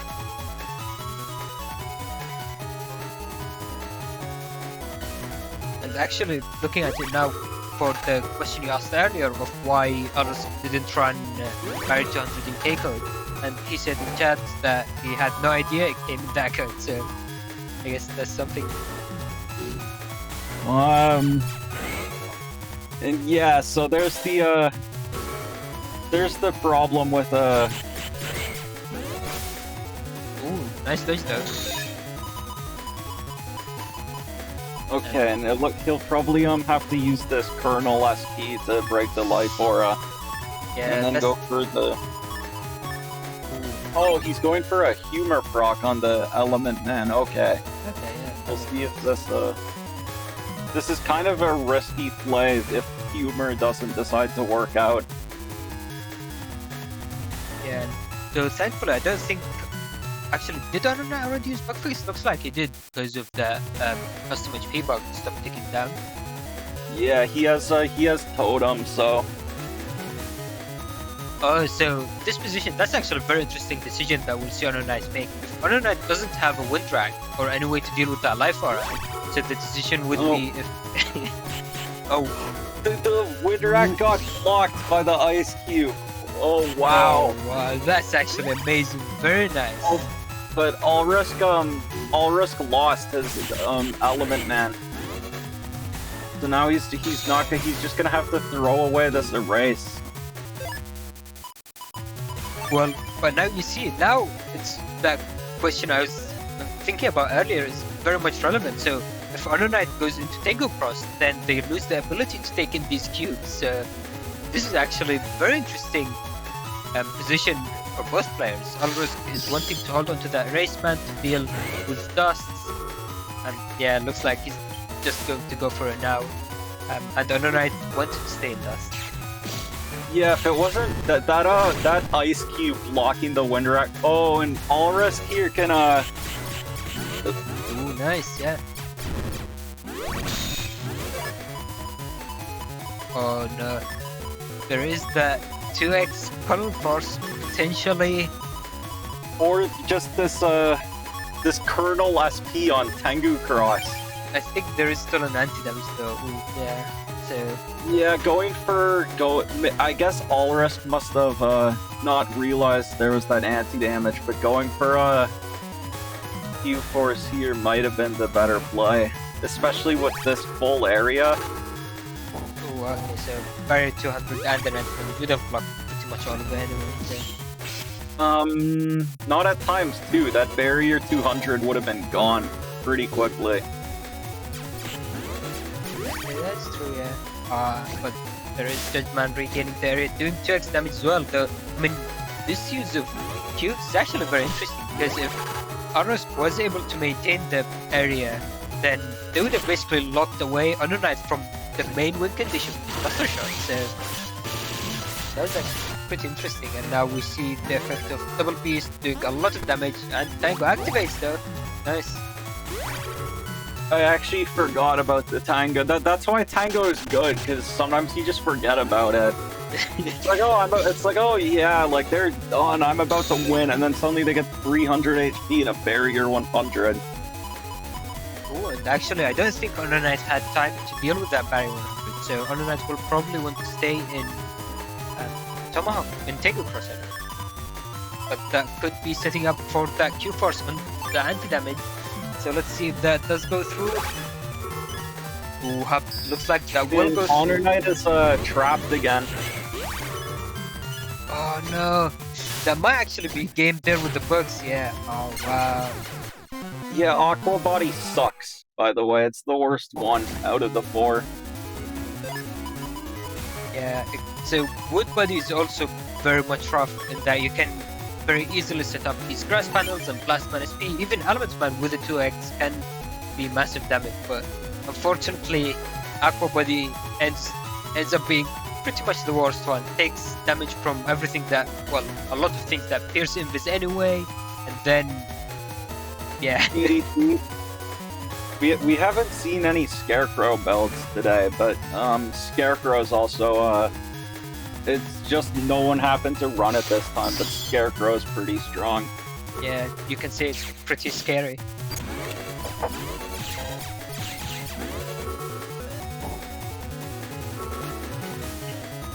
Again, as usual, we see HonorNite going into that Dust Cross, which obviously can potentially be very scary. Taking these cubes, ooh, Double Beast, so that will be blocked by the anti-damage. Actually, no, there was an invis there. Oh yeah, there was, nice. So the only thing that the bodyguard that Double Beast did was deal with the barrier 100, which was very good trade. And now, oh nice, we see the Colonel Army and Force coming up at once.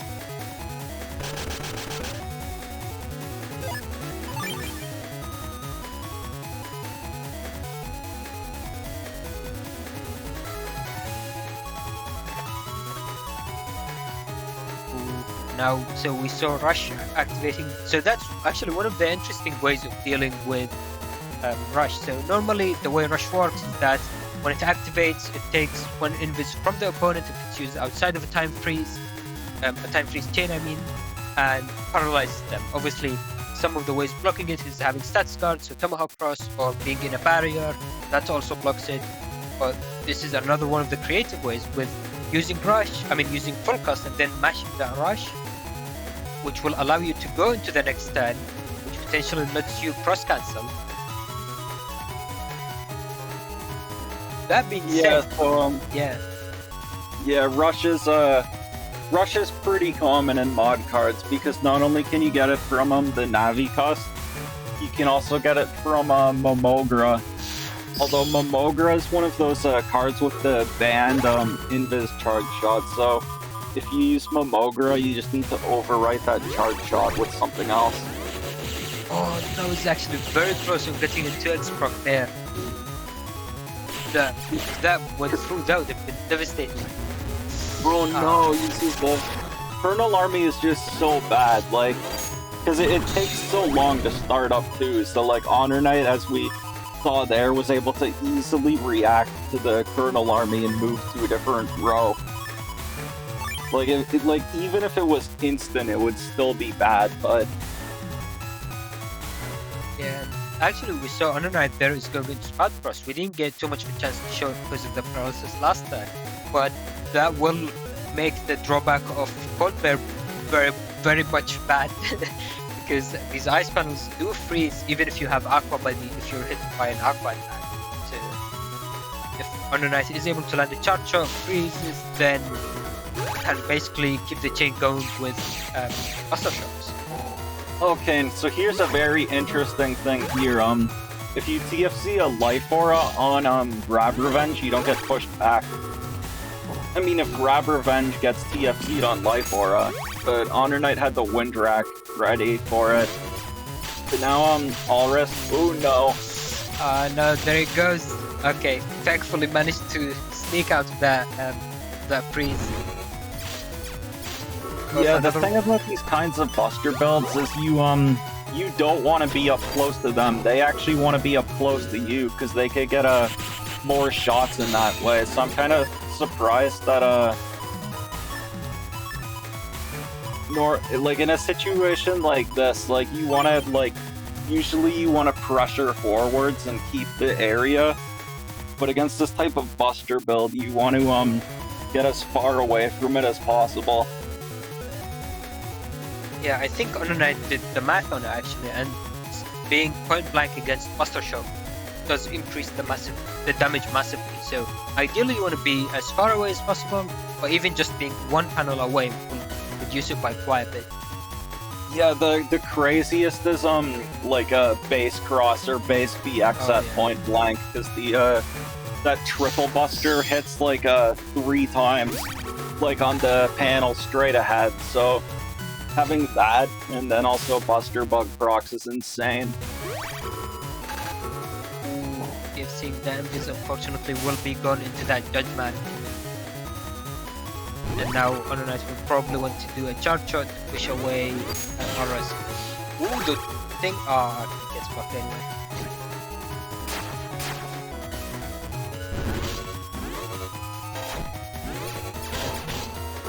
So actually, there could have been a very interesting interaction there if Alrysc was able to put the ice cube on front of the hole, then the push from Wintegral would have been stopped by the ice cube. Yeah, the second proc. Okay, so Alrysc is able to survive, though again, like, this is one of the things I keep having to stress, even for myself, like, this is still mod cards, and literally a single Gregarix could win the game right there for Alrysc. Yeah, does Alrysc still have that Colonel SP? I mean, no, that's Never mind.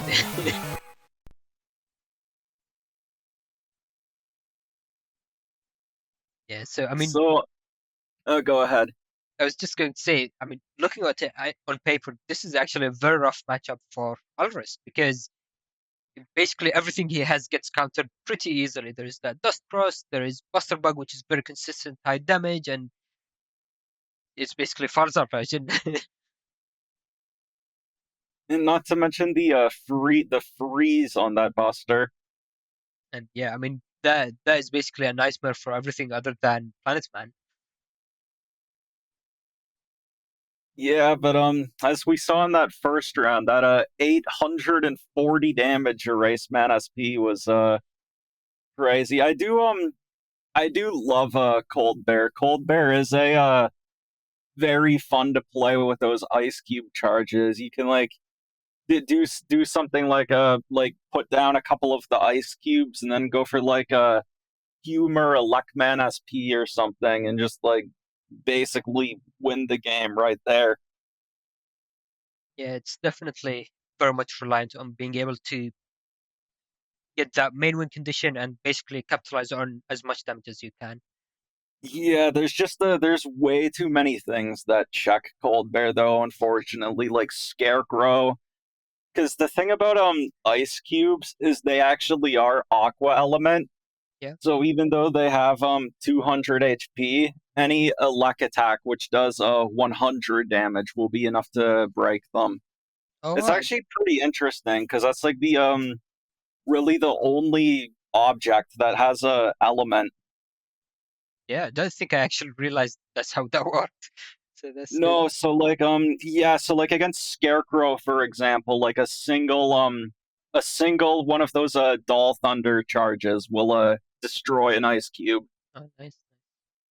It is good against Fire Body though, because the ice cubes will do 400 damage if they get pushed into Fire Body. So it's actually one of the few things other than Spoutman SP and Spout Cross that really punishes Fire Body. So that's pretty cool.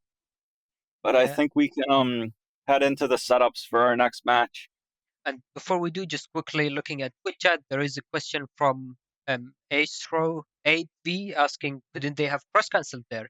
So they very much could have, and that is one of the potential outs to an end of turn freeze. But looking at the whole game, they would have lost their main win condition, which is their charge shot. They would have lost their emotion bug. So if Alrysc was able to lose the freeze and go and move freely, they would have been able to use Invis, which could have been followed up by a Gregar, which with the 2x would have been very massive. So it was basically, they could have cross-cancelled and potentially lived for a bit longer, but even if they do that, then they're out of most of their options and they would have to struggle basically to survive there. Yeah, Alrysc was really in a no-win situation there. I do think if they had had chip heal and some more HP, then it could have been much closer in those second and third rounds as well. But yeah, so well played to both sides, and let's head into our next match with Wintegral vs Master S1X.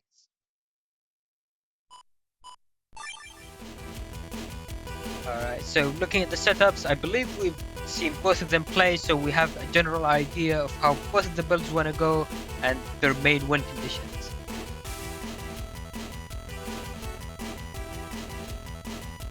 So we know Wintegral is going for that charge shot one drag, going for a lot of these also potentially high damaging stuff, so like Spoutman SP, Count, Double Beast, Palzarix,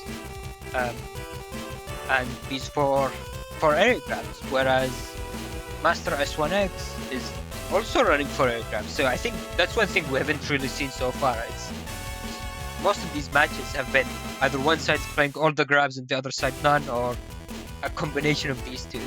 But this time both of them have the area grabs, so we will see that classic battle exchange for the air. Yeah, I think again, Tengu Man is a pretty good card, but it does have a pretty major flaw in that, like, the Windrack charge really needs quite a bit of setup to, like, once the Windrack charge is set up, it's basically, like, the same as a lock with Tengu Cross. But until you can get that Windrack set up, it has a, it's still useful for, like, removing life aura and stuff and, like, pushing them back, but it has some issues. So I think until Wintegral can get that set up, Master S1X will definitely have the net advantage with that machine gun charge. And actually, it's pretty interesting, but even though Master S1X is playing a baseman build, they don't have a Nightmare for Emotion Bug. Whereas Wintegral does have a Nightmare for Emotion Bugs, so they will be going for those ×2 procs on, like, the Falzar and Count SP, and also Groundman and Spoutman. So yeah, Wintegral has a lot of those heavy hitting chips to use with the Emotion Bug. So that will help supplement the Windrack charge. So I think if you don't have anything else to add, we can probably head into the match. Yeah, I believe that's pretty much everything. Let's head into it and see how it plays out.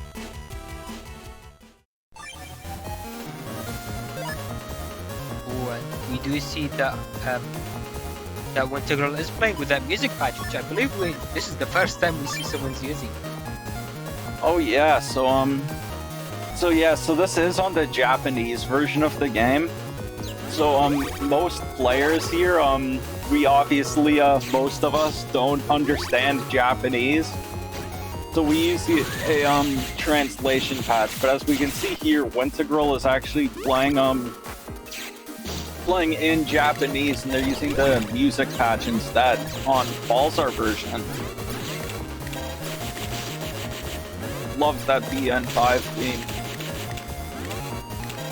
So, as you mentioned during the setup, we can very much see how Wintegral is basically just having to consistently try to dodge these charge shots coming out from Master S1X.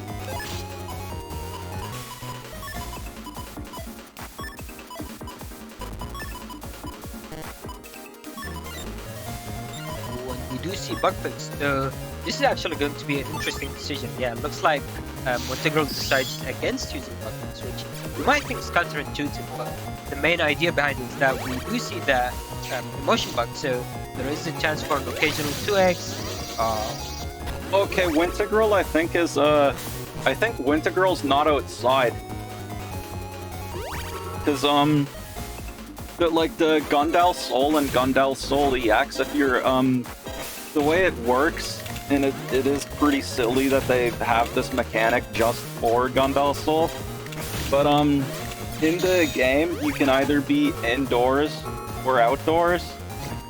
And ground man SP anti-navi TFC, but basically if you're in an outdoor location, Gundal Soul is twice as strong. And you can tell because it looks a lot more red. And the Gundal Soul EX from Wintegral didn't really have that red part at the end. So it looks like they're actually inside. I think I went through basically a full tournament while being inside without really not seeing it. I can never see that kind of difference. I've had a random, you can get them Gundal Soul in random battle folders. And so I've definitely had random battles where I wasn't outside and then got a Gundal Soul. Yeah, so unfortunately, as we've seen during the last turn, it's actually been pretty rough for Wintegral in terms of being able to get these area grabs and even the 2x procs. So we saw this turn, basically all of it went through without getting a single 2x. Yeah, but they do at least still get that that is the big downside to humor bug. It's kind of the same issue as when you're using these buster bug builds. You're at the mercy of the RNG, and sometimes the RNG can just troll you. Oh no, I believe there's an TFC to an erase, man. Yeah. Unfortunate, losing the anti-damage. Though Wintegral does have machine gun uninstalled, so if this is able to connect, then this could be very nice, and nice it does. Ooh, meteor knuckles.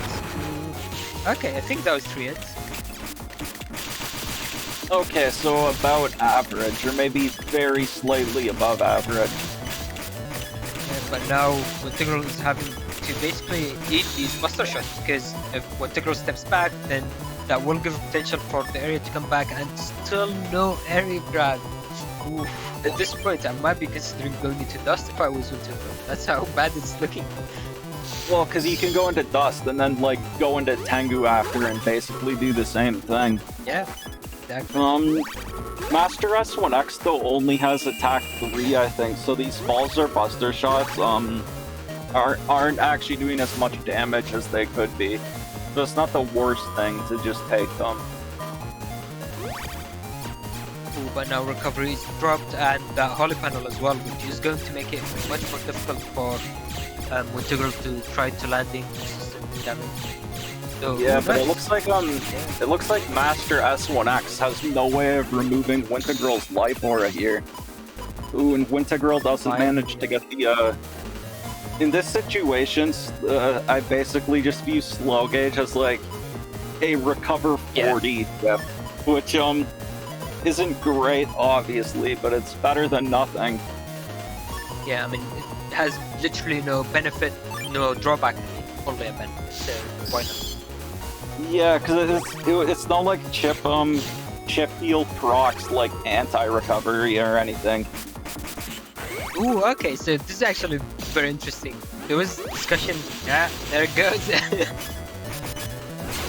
Yeah, so what Wintegral was going for there is he wanted to set the Otenko to block the Tengu fan from removing his life aura. It was actually, to be honest, a very smart play.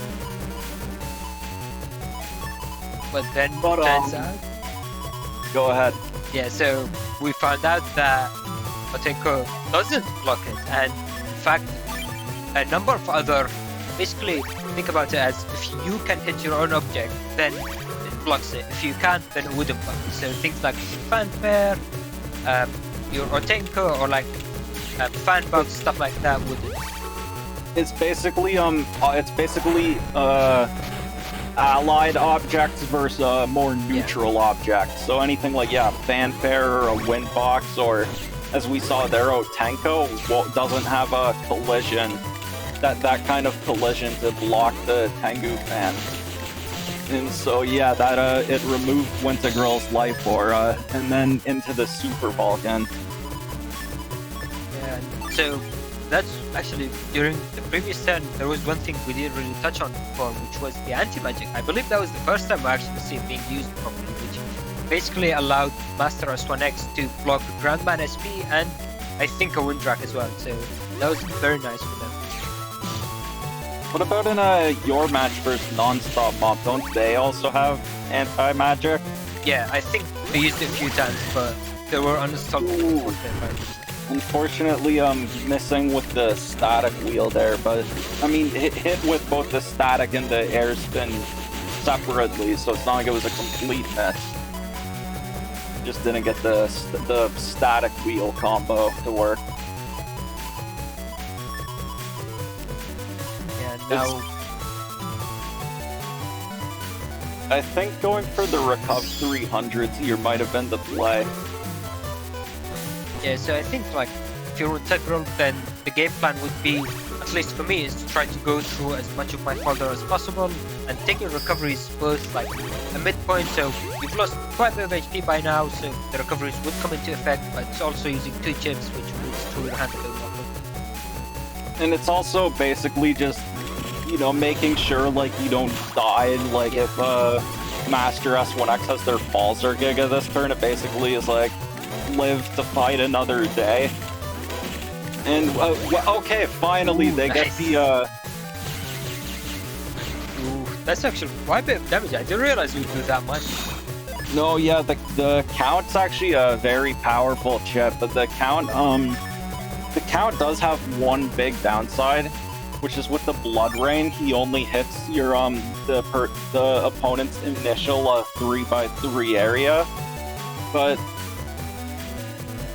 the Count can be very strong with attack plus 30, or it would be strong with double point, except use it with double point, you basically need to be at plus area and then give up your plus area, which isn't great.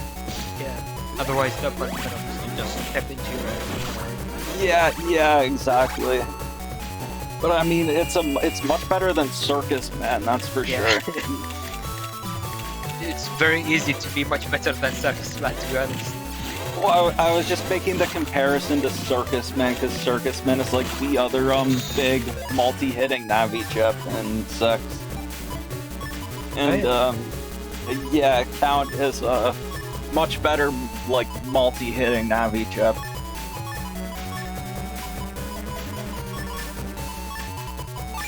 Yeah, and I think the extra attack at the end, if they're on a normal panel, is 100 damage. So if you get it with a ×2 proc like that, that's another 200 damage. So okay, now we see Wintegral is able to finally get at least +1 area, though they will have to stick on landing these buster shots, which, I mean, they do add up. Master S1X does have pretty low HP. yeah, I think maybe also going into Tomahawk across here could have been good, but we see there with the Buster Jam. This is actually pretty interesting setup, because it's not like a full attack 10 setup like what like what we saw earlier from HonorNite, for instance. But it's basically serves as like a backup to the Tengu Man. And now we saw Wintegral in the starting hand, getting both recoveries, never ideal in your starting hand. But I guess, I mean, it could also be potentially an out to use 2 chips, as mentioned before, and move through your folder if you take a big hit. Yeah, it's definitely good. It's obviously not good to have them clogging your hand on the first turn. But like the other thing about Recover 300s, which oh, that was oh, his owner race, man. Okay.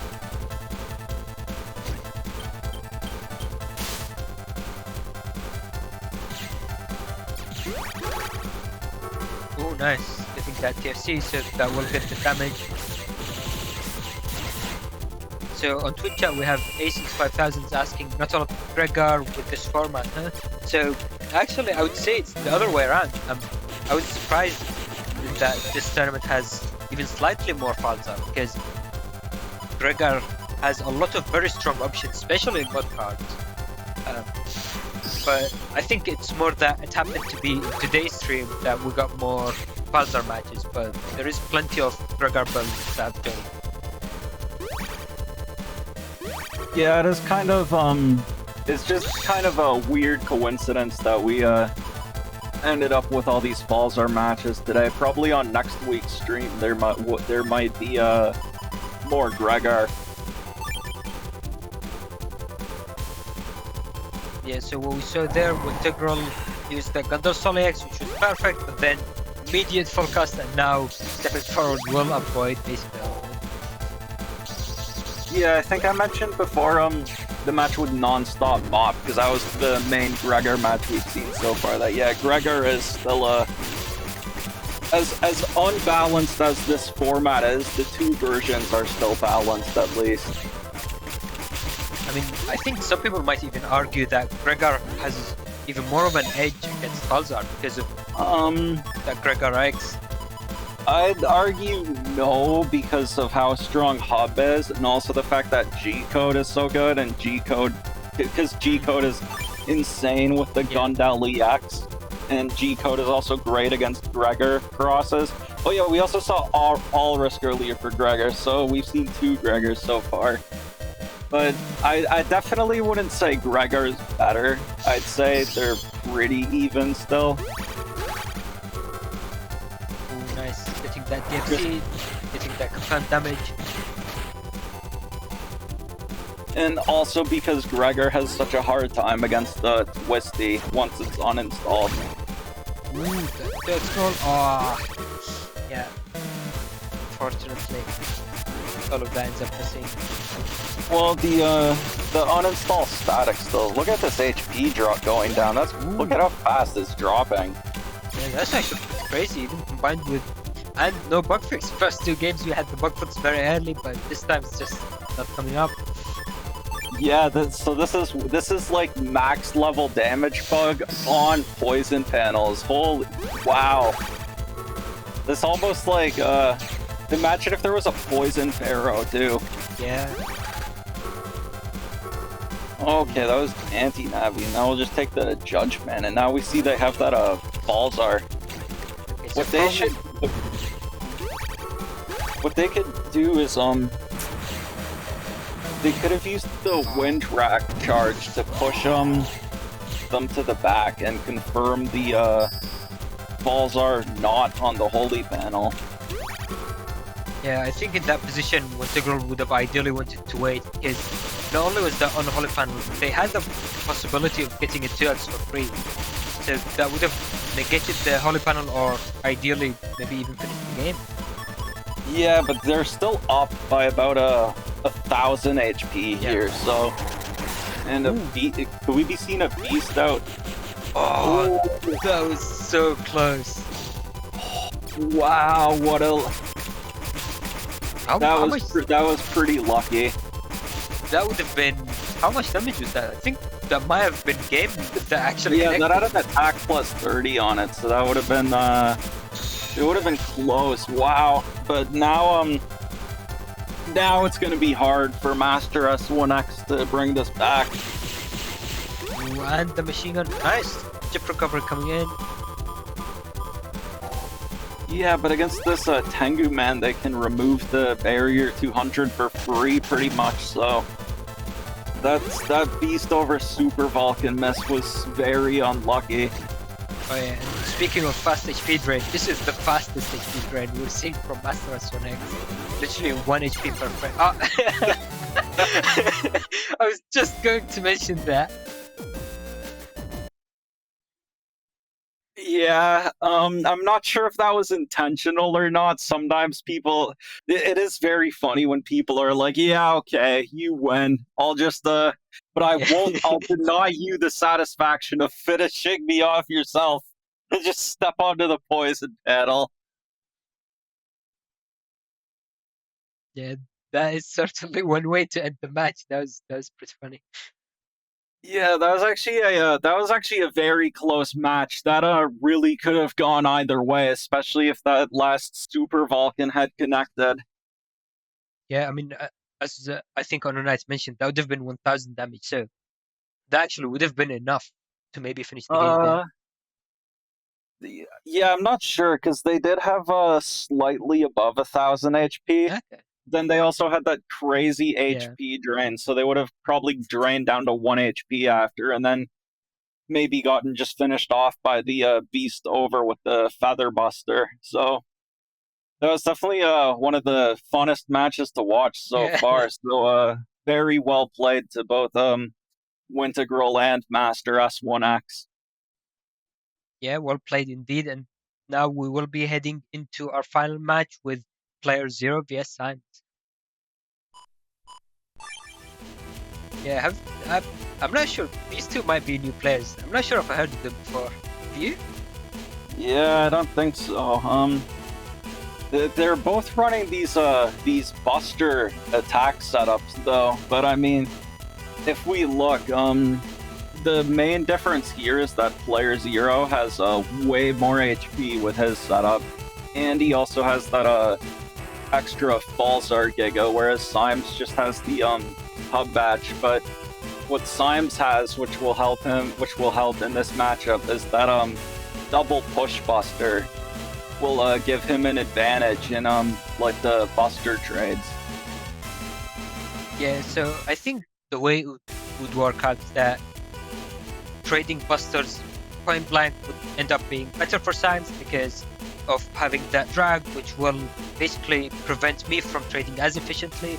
But I do have the extra HP, and if I'm able to confirm these broken panels, then that could potentially be very difficult for Symes to avoid my attacks and me landing the extra free hit while Symes is basically stuck there. Yeah, and if playerzero manages to trap Symes in the front with the twisty, he could even go into Tengu Cross or something and just use Tengu charge shots and not even have to trade with the Buster at all. Yeah, and obviously, as most builds go, there is also the extra damage from the Mega or just normal chips. So there is Bubble into Elect Dragons for 2x damage, Spoutman SP on my end, and the Judgeman, whereas Symes does have the Double Beast, Grandman SP, and the G-Code chips as well. I mean, you also have a Double Beast, so... Yeah, I mean, the main thing with these big chips is that if they can land, both of us will be holding on to defense. I think this is actually a very interesting matchup, seeing Buster Pugs play against each other, and we've seen how devastating these matches can be.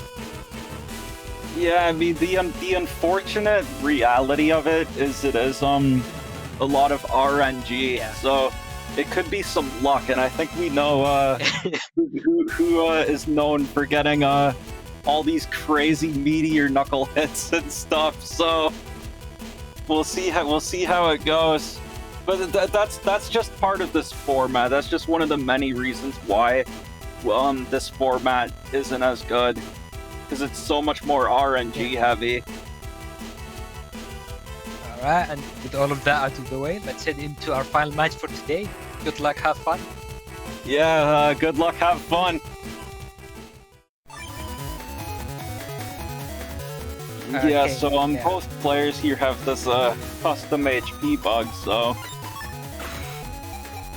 Yeah, so I mean, it's still the same basic plan for all of the Buster Bug builds. If you don't get the bug stop immediately, bug fix I mean, then you will want to go into Dust, which looks like Buzzbuster. Yeah, I actually think it's interesting that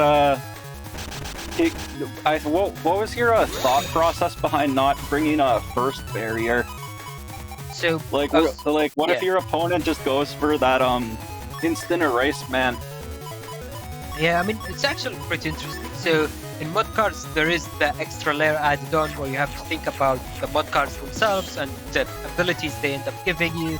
And I believe the combination that I managed to get, being able to fit in that first barrier, wouldn't have given me too much of an advantage and would have had to cost me like other stuff. Normally it's somewhat easy to fit in a first barrier, but I think the way my build ended up working out, I couldn't really find something that I felt happy with at the end. Yeah, for me, I haven't actually, I probably should have mentioned this earlier, but so in addition to adding the push effect onto my P-shots, the other thing that Bomb Boy does is it actually fixes warp bug. So if you look at my Navi cust, I have both super armor and first barrier bugged, but so mod cards are actually applied on top of the Navi cust. So I have the warp bug from my Navi cust, but it gets fixed by that Bomb Boy. And yeah, so both players here just in a dust cross looking for that bug fix. Yeah, though I believe you managed to use your bug fix last turn, but obviously we see that Life Aura being able to very effectively stall out the bug damage that you could potentially use. Now, so I went into the turn because I still had that full cast in hand, and one thing that people don't often really know about is that you can actually hold on to your chips if you don't take a new chip or Beast Out, since Beast Out counts as a new chip. Yeah, flashing for that full cast, still looking for that bug. I think it is worth noting here for the for me trying to go for the Tengu B plus left. Here's the John. Is that I was Client in this match, so it is a little bit more tricky to get out that B plus left input from the Tengu cross. And oh boy, there's that Neo variable sword. Yeah, so obviously I saw that Symes went into Tangle Cross. Obviously he will want to stay in Tangle Cross, and I do have the ability to decross him, but let's see if the thing goes as planned.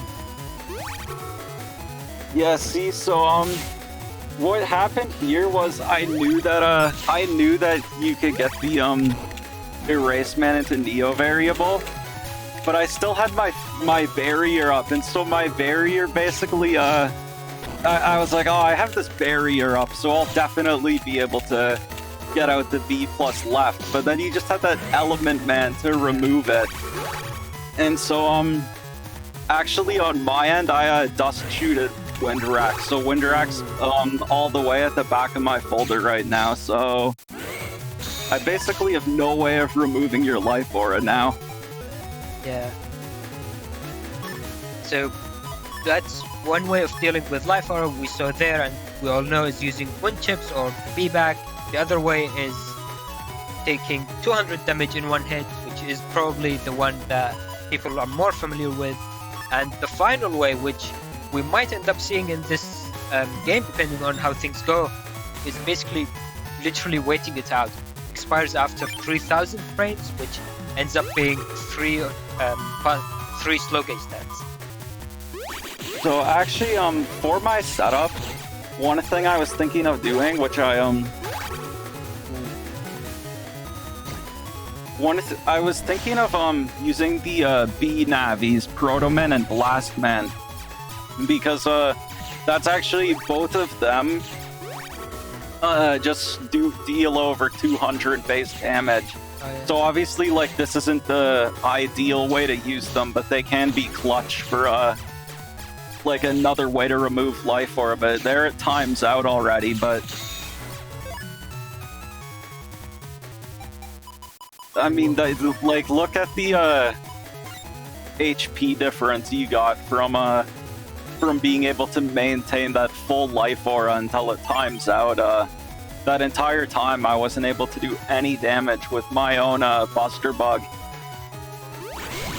And now the uninstall does connect. Nice. Let's see if Symes has his own answer with Hub Bash though. Ooh. Next damage gets put up into an invis. Nice. So that will stall out part of the turn.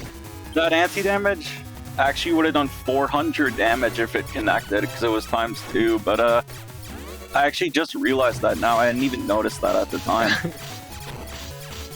When you see these Buster Frogs basically denying me from landing any of my Buster shots, and then Symes ending the turn with that double beast, doing quite a bit of damage.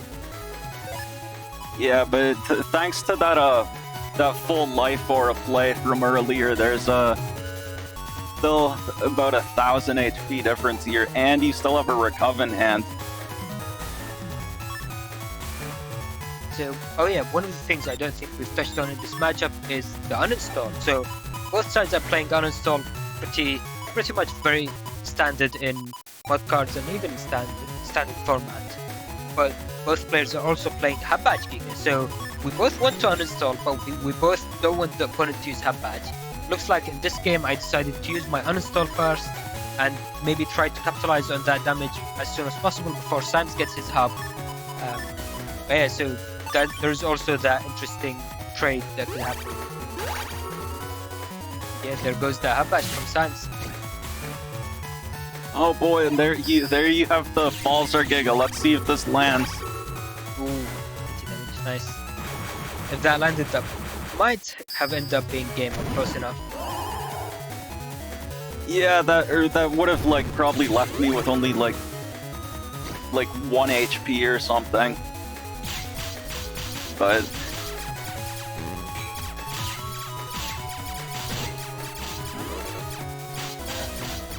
in this position, I basically don't really want to trade Buster Shots because I more than often end up losing in that trade. So maybe trying to go in with 1 Buster Shot. I'm not sure if that's actually a good play. yeah, I think when you're up 1,000 HP and still have Recover 300s, because from me on my end, trades aren't good for me here either. Because sure, with a double push, I'll win the trades. But when you have that much more HP, you'd just kill me probably before the double push buster would be able to close the gap. Yeah, I think that makes sense. I'm not sure if I still had recovs left or not. I guess we'll see. Groundman does connect. Ooh, the Hate Dragon uninstall. I think that was even 2x. And nice. So with that, confirming these ground charge shots, which actually is quite a bit of DPS. Ooh, unfortunately, Judgman SP ends up missing these recoveries into a Hub Badge. Yeah, that was pretty unfortunate for me that you just that you brought the hub right after. Because the ground cross would be the one way I could and only getting the 1 hit from the Groundman SP there. Yeah, dude, that was pretty nice combo with the Pull Buster and Toe and Track. Yeah, I think at this point I only had you still have 6 chips left. I think I only had 3 chips left on this turn. Yeah, so that early start was basically making quite a bit of difference. Even though my bugfix ended up actually being very late. I think it was one of the last few chips on my farm. Yeah, it was because I think getting that a full value from that life aura, I think is what really... There goes Buster Shots.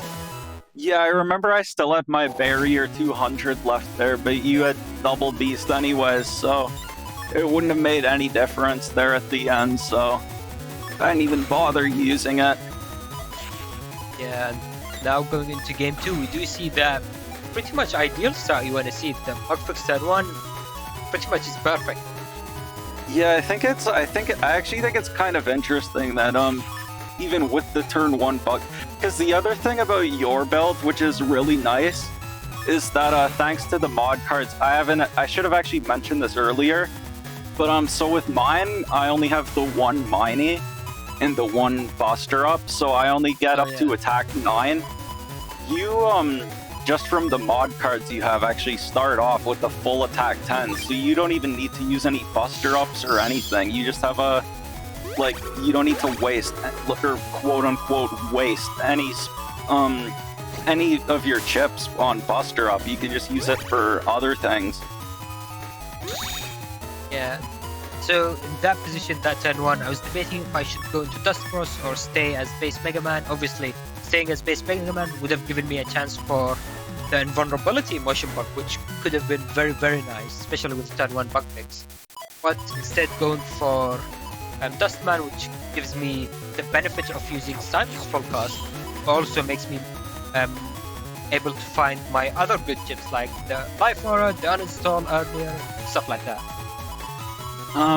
Yeah, actually, one other thing I should mention is actually one big advantage my build has over HonorNite's build, for example, is like the freeze from Cold Man gets completely walled off by status guard from either Planet Man or Tomahawk Cross. But the like the push effects this aren't affected by status guard at all. So like in this matchup, for example, like you wouldn't get anything really from being in Tomahawk Cross. So the anti-Navi TFC, the Race Man would have connected, but I think in that position I decided against taking the damage and just go for the anti-Navi play, since I knew you were in G-code, so you didn't really have any other Navi doing that time. Or, well, any other big damage Navi, I guess.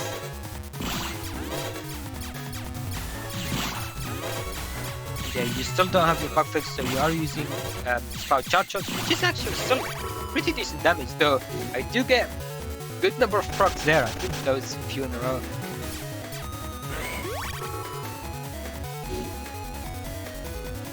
Now we see Rush activating at the end of turn, then going into the next custom, which will give a chance for cross cancel potentially.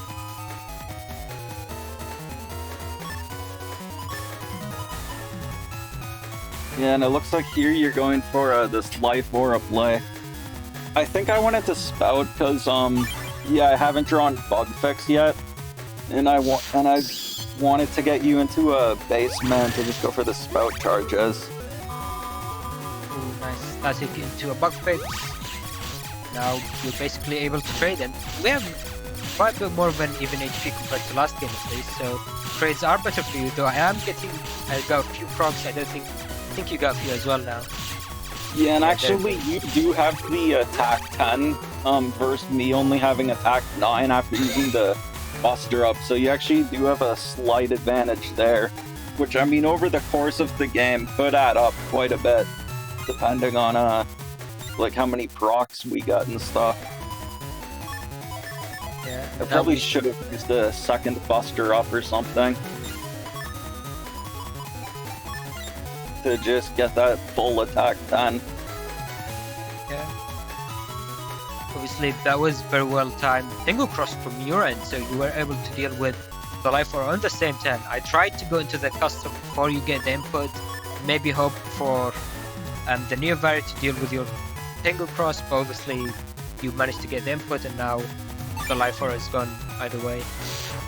Yeah, and I kind of expected you would go for the Neo Vari here, so I even crossed out of Tengu into Tomahawk.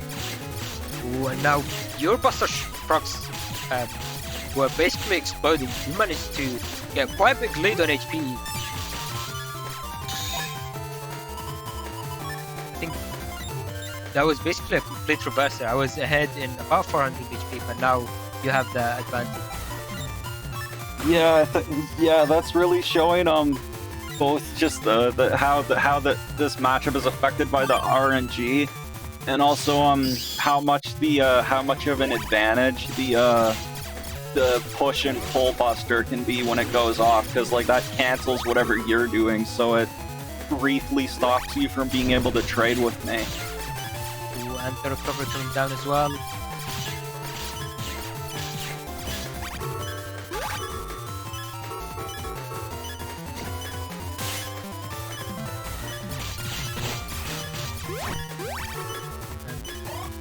Using Apache at the very end of turn. So now basically you are free to uninstall, and you'll have the advantage in removing my air shoes. You still have get the new folder, you still have other ways of breaking area. I think you haven't used Element Man either.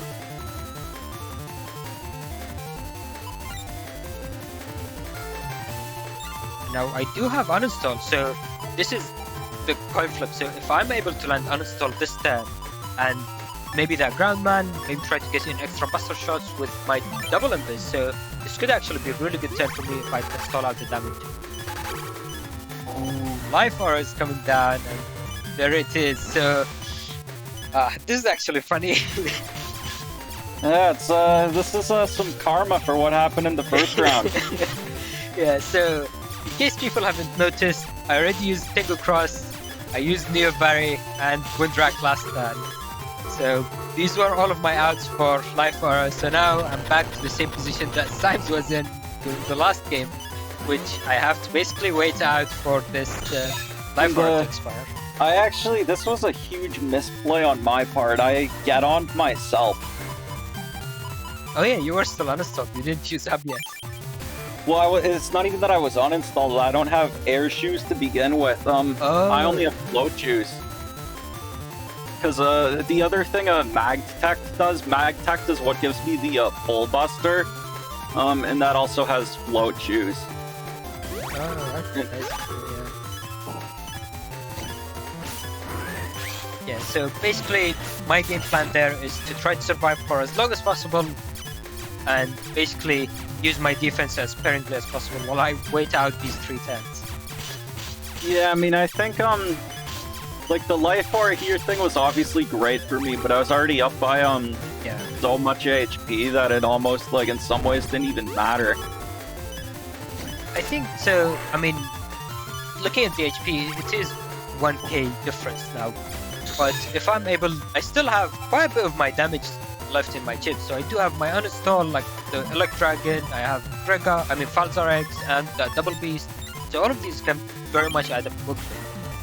Yeah, I think I still had my, I'm actually not 100% sure. I'd have to go back and check if I still had my recovs or not. This was, but yeah, I kept getting, you kept getting to 1 HP, and then, This is really showing the power of chip heal with undershirt. When finally the life aura goes away and then Barry 200 dropped away. Yeah, I had the barrier 200 ready. But you do have this double beast here, which will clear it out and do some damage. Yeah, and then I also have full cost at the end of the turn, so I'll basically pretty much mash out my chips or try to use them ASAP, and then try to go from there. Ooh, but there is that invis, and then there is a machine gun, so I'll just step forward to try to avoid all of it. Except it has uninstall. Yeah, that's what I was going for there. I was like, he won't be able to keep healing from 1 HP if I hit him with the uninstalled machine gun. Yeah, I actually thought I would have been able to move out of that machine gun, at least get clipped once or twice, but apparently I wasn't. Yeah, I remember for a long time people thought that remember when it was like, oh, is machine gun 3 actually faster than machine gun 1? And then we tested and it's like, yeah. I mean, I thought so as well, so... Yeah. I think HonorNite had to test it like 3 different times to basically remind people that it's actually the same. Yeah, because for most other because for Bubble Star is like that. Like Bubble Star 3 is much faster than Bubble Star 1, so it makes sense for machine gun to be the same. So like I can see why people thought that, and also that was a turn 1 uninstall static. Yeah, so it looks like this game, Symes managed to get that immediate turn 1 uninstall and just went for it. Probably has the benefit of clearing up the hand as well. Yeah, and basically hoping I can decross your dust and that hub is at the back of your folder. I mean, the thing is, it's not like my double push buster isn't really affected by whether you're uninstalled or not. Like, I don't really actually care that much about uninstall in this matchup. I mean, it's nice being able to, like, hit you with get on and stuff, I guess. But the thing about me having get on in this folder is I don't have air shoes to begin with. So for me to use get on, I need to either have used hub or go into Tengu. Yeah. The one thing actually interesting to keep in mind is that if you uninstall me, then obviously the lack of super armor will allow me to flinch. But the flinching also applies when I'm in drag, which does extend the drag by few frames, which could actually make a difference. Oh, does it? Yeah, it does apply the flinch animation. Yeah, but I know it applies the flinch animation, but I didn't realize that it like actually extended it like that. That's interesting. Or maybe someone else can double check or. Okay, Mars says he doesn't think it changed. I'm not too sure then. We might have to test that after then. No boy, there's a double beast TFC. Unfortunately, Barry 200 is going to be removed just like that by Tengu. And Machine Gun, does connect. Yeah, so Tengu Cross is actually very strong with attack 10 because it basically just denies your opponent from ever being able to use life or barriers. So it is very a common strategy to just basically camp Tengu Cross. I kind of wish I had like a sword in my folder, like that Neo variable, or like even just the Proto Man SP maybe. Yeah, actually, I think HonorNite is saying a similar thing, that they are missing on a sword chip in their belt, and I mean that Neo Vari is always looking pretty good. No, because the thing about building for Tengu Hate is because it's usually if you're building for Tengu Hate, is because you're like, oh, I don't want to get Tengu locked, like +2 Tengu, but it's like for this, it's like they just camp Tengu, and it's like, okay, like I can't use my life for it now. This sucks. Yeah, and obviously anti-damage gets insta-cleared, and then the only thing left is Invis, and that can be TFC. Yeah, and then and HonorNite. Yeah, me too. Yeah. Yeah, no, that Neovari is definitely pretty useful. Always run Neovari. It's never been a bad chip in any of the builds I've used.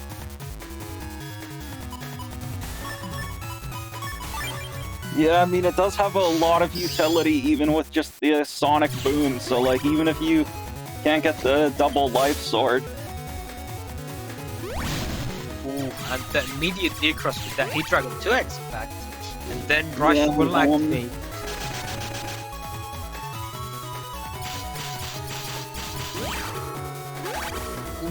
Yeah, I got baited pretty hard. Yeah, this is one of the worst TFCs that can happen, especially when it's so much damage. Because if you still had the Invis, then obviously. Well, and I had if I used the anti-damage before the Invis, I would have been fine. Yeah. That's what's really sad. I think it was actually and yeah, the thing is, it's not even like you were really going for that, because you were in Tomahawk Cross. Yeah. Ideally, I wanted to remove the rush and not have to deal with it, but then I got immediately decrossed, and basically it ended up working out. Yeah, it worked out pretty well. I forgot that I decrossed your Tomahawk. I thought that was your plan from the beginning. And, yeah, so what happened here is I tried to use that on, and it got 3 frames by the Erased Man, so that was not great, but still GG well played. Yeah, very much well played. I mean, I still think that was pretty interesting matchup, seeing like the different interaction, the different buster stuff. I am very much looking forward to how Top Cut could end up being, and if we end up seeing each other again there. Yeah, maybe we'll see if my streak of reaching the grand finals will finally end in a Blood Moon, or if I can keep it going. It'll be pretty tough though this time, but I guess we'll see. And yeah, unfortunately, that does conclude today's stream. So that was the final match. But if you're looking for more net battling action, so we still have more to go. So next week we will have the second round robin stream which will include more matches. We even have matches lined up that were submitted for today that unfortunately we couldn't fit in. And then after that, we still have, I think it will be 2 weeks again for the Top Cut stage. So we still have about 3 weeks of action coming up. So basically, stay tuned. And as mentioned earlier in the stream, this is the final Blood Moon this year. So this will decide the final Moon Master for 2021. But with Yeah, that, no, but there's still one more week of the round robin left to go. oh yeah. Yeah, so I mean, there is still plenty that could happen, plenty of practice, plenty of matches that could be played. So it's definitely going to be very interesting to watch out for. But yeah, so unfortunately, that will conclude today's stream. Before we end, I do want to give a quick shout out to all the donations that we've received during today's stream.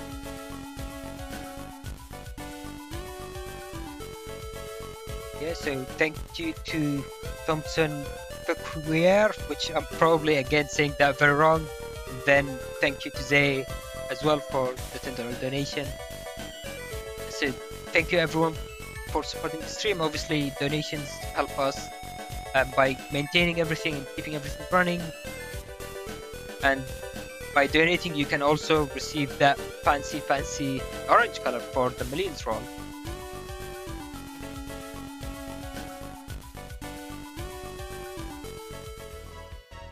Yeah, that concludes today's stream. So thank you everyone for watching. Thank you obviously for all the players playing their matches and submitting them. That very much was a blast. And a huge shout out to Salad for organizing the tournament, working on the stream layout, as well as Symes for joining me on commentary. That was a lot of fun. Yeah. As we talked about the other day, this was actually the first time in quite a while that we've that it was the two of us. So yeah, and especially with the some of those mod card shenanigans. Oh yeah. This was probably the most fun I've had with a stream in quite some time. So definitely good stream. Yeah, hopefully everyone watching had fun, and hopefully we'll see you all again next week. Goodbye. Bye.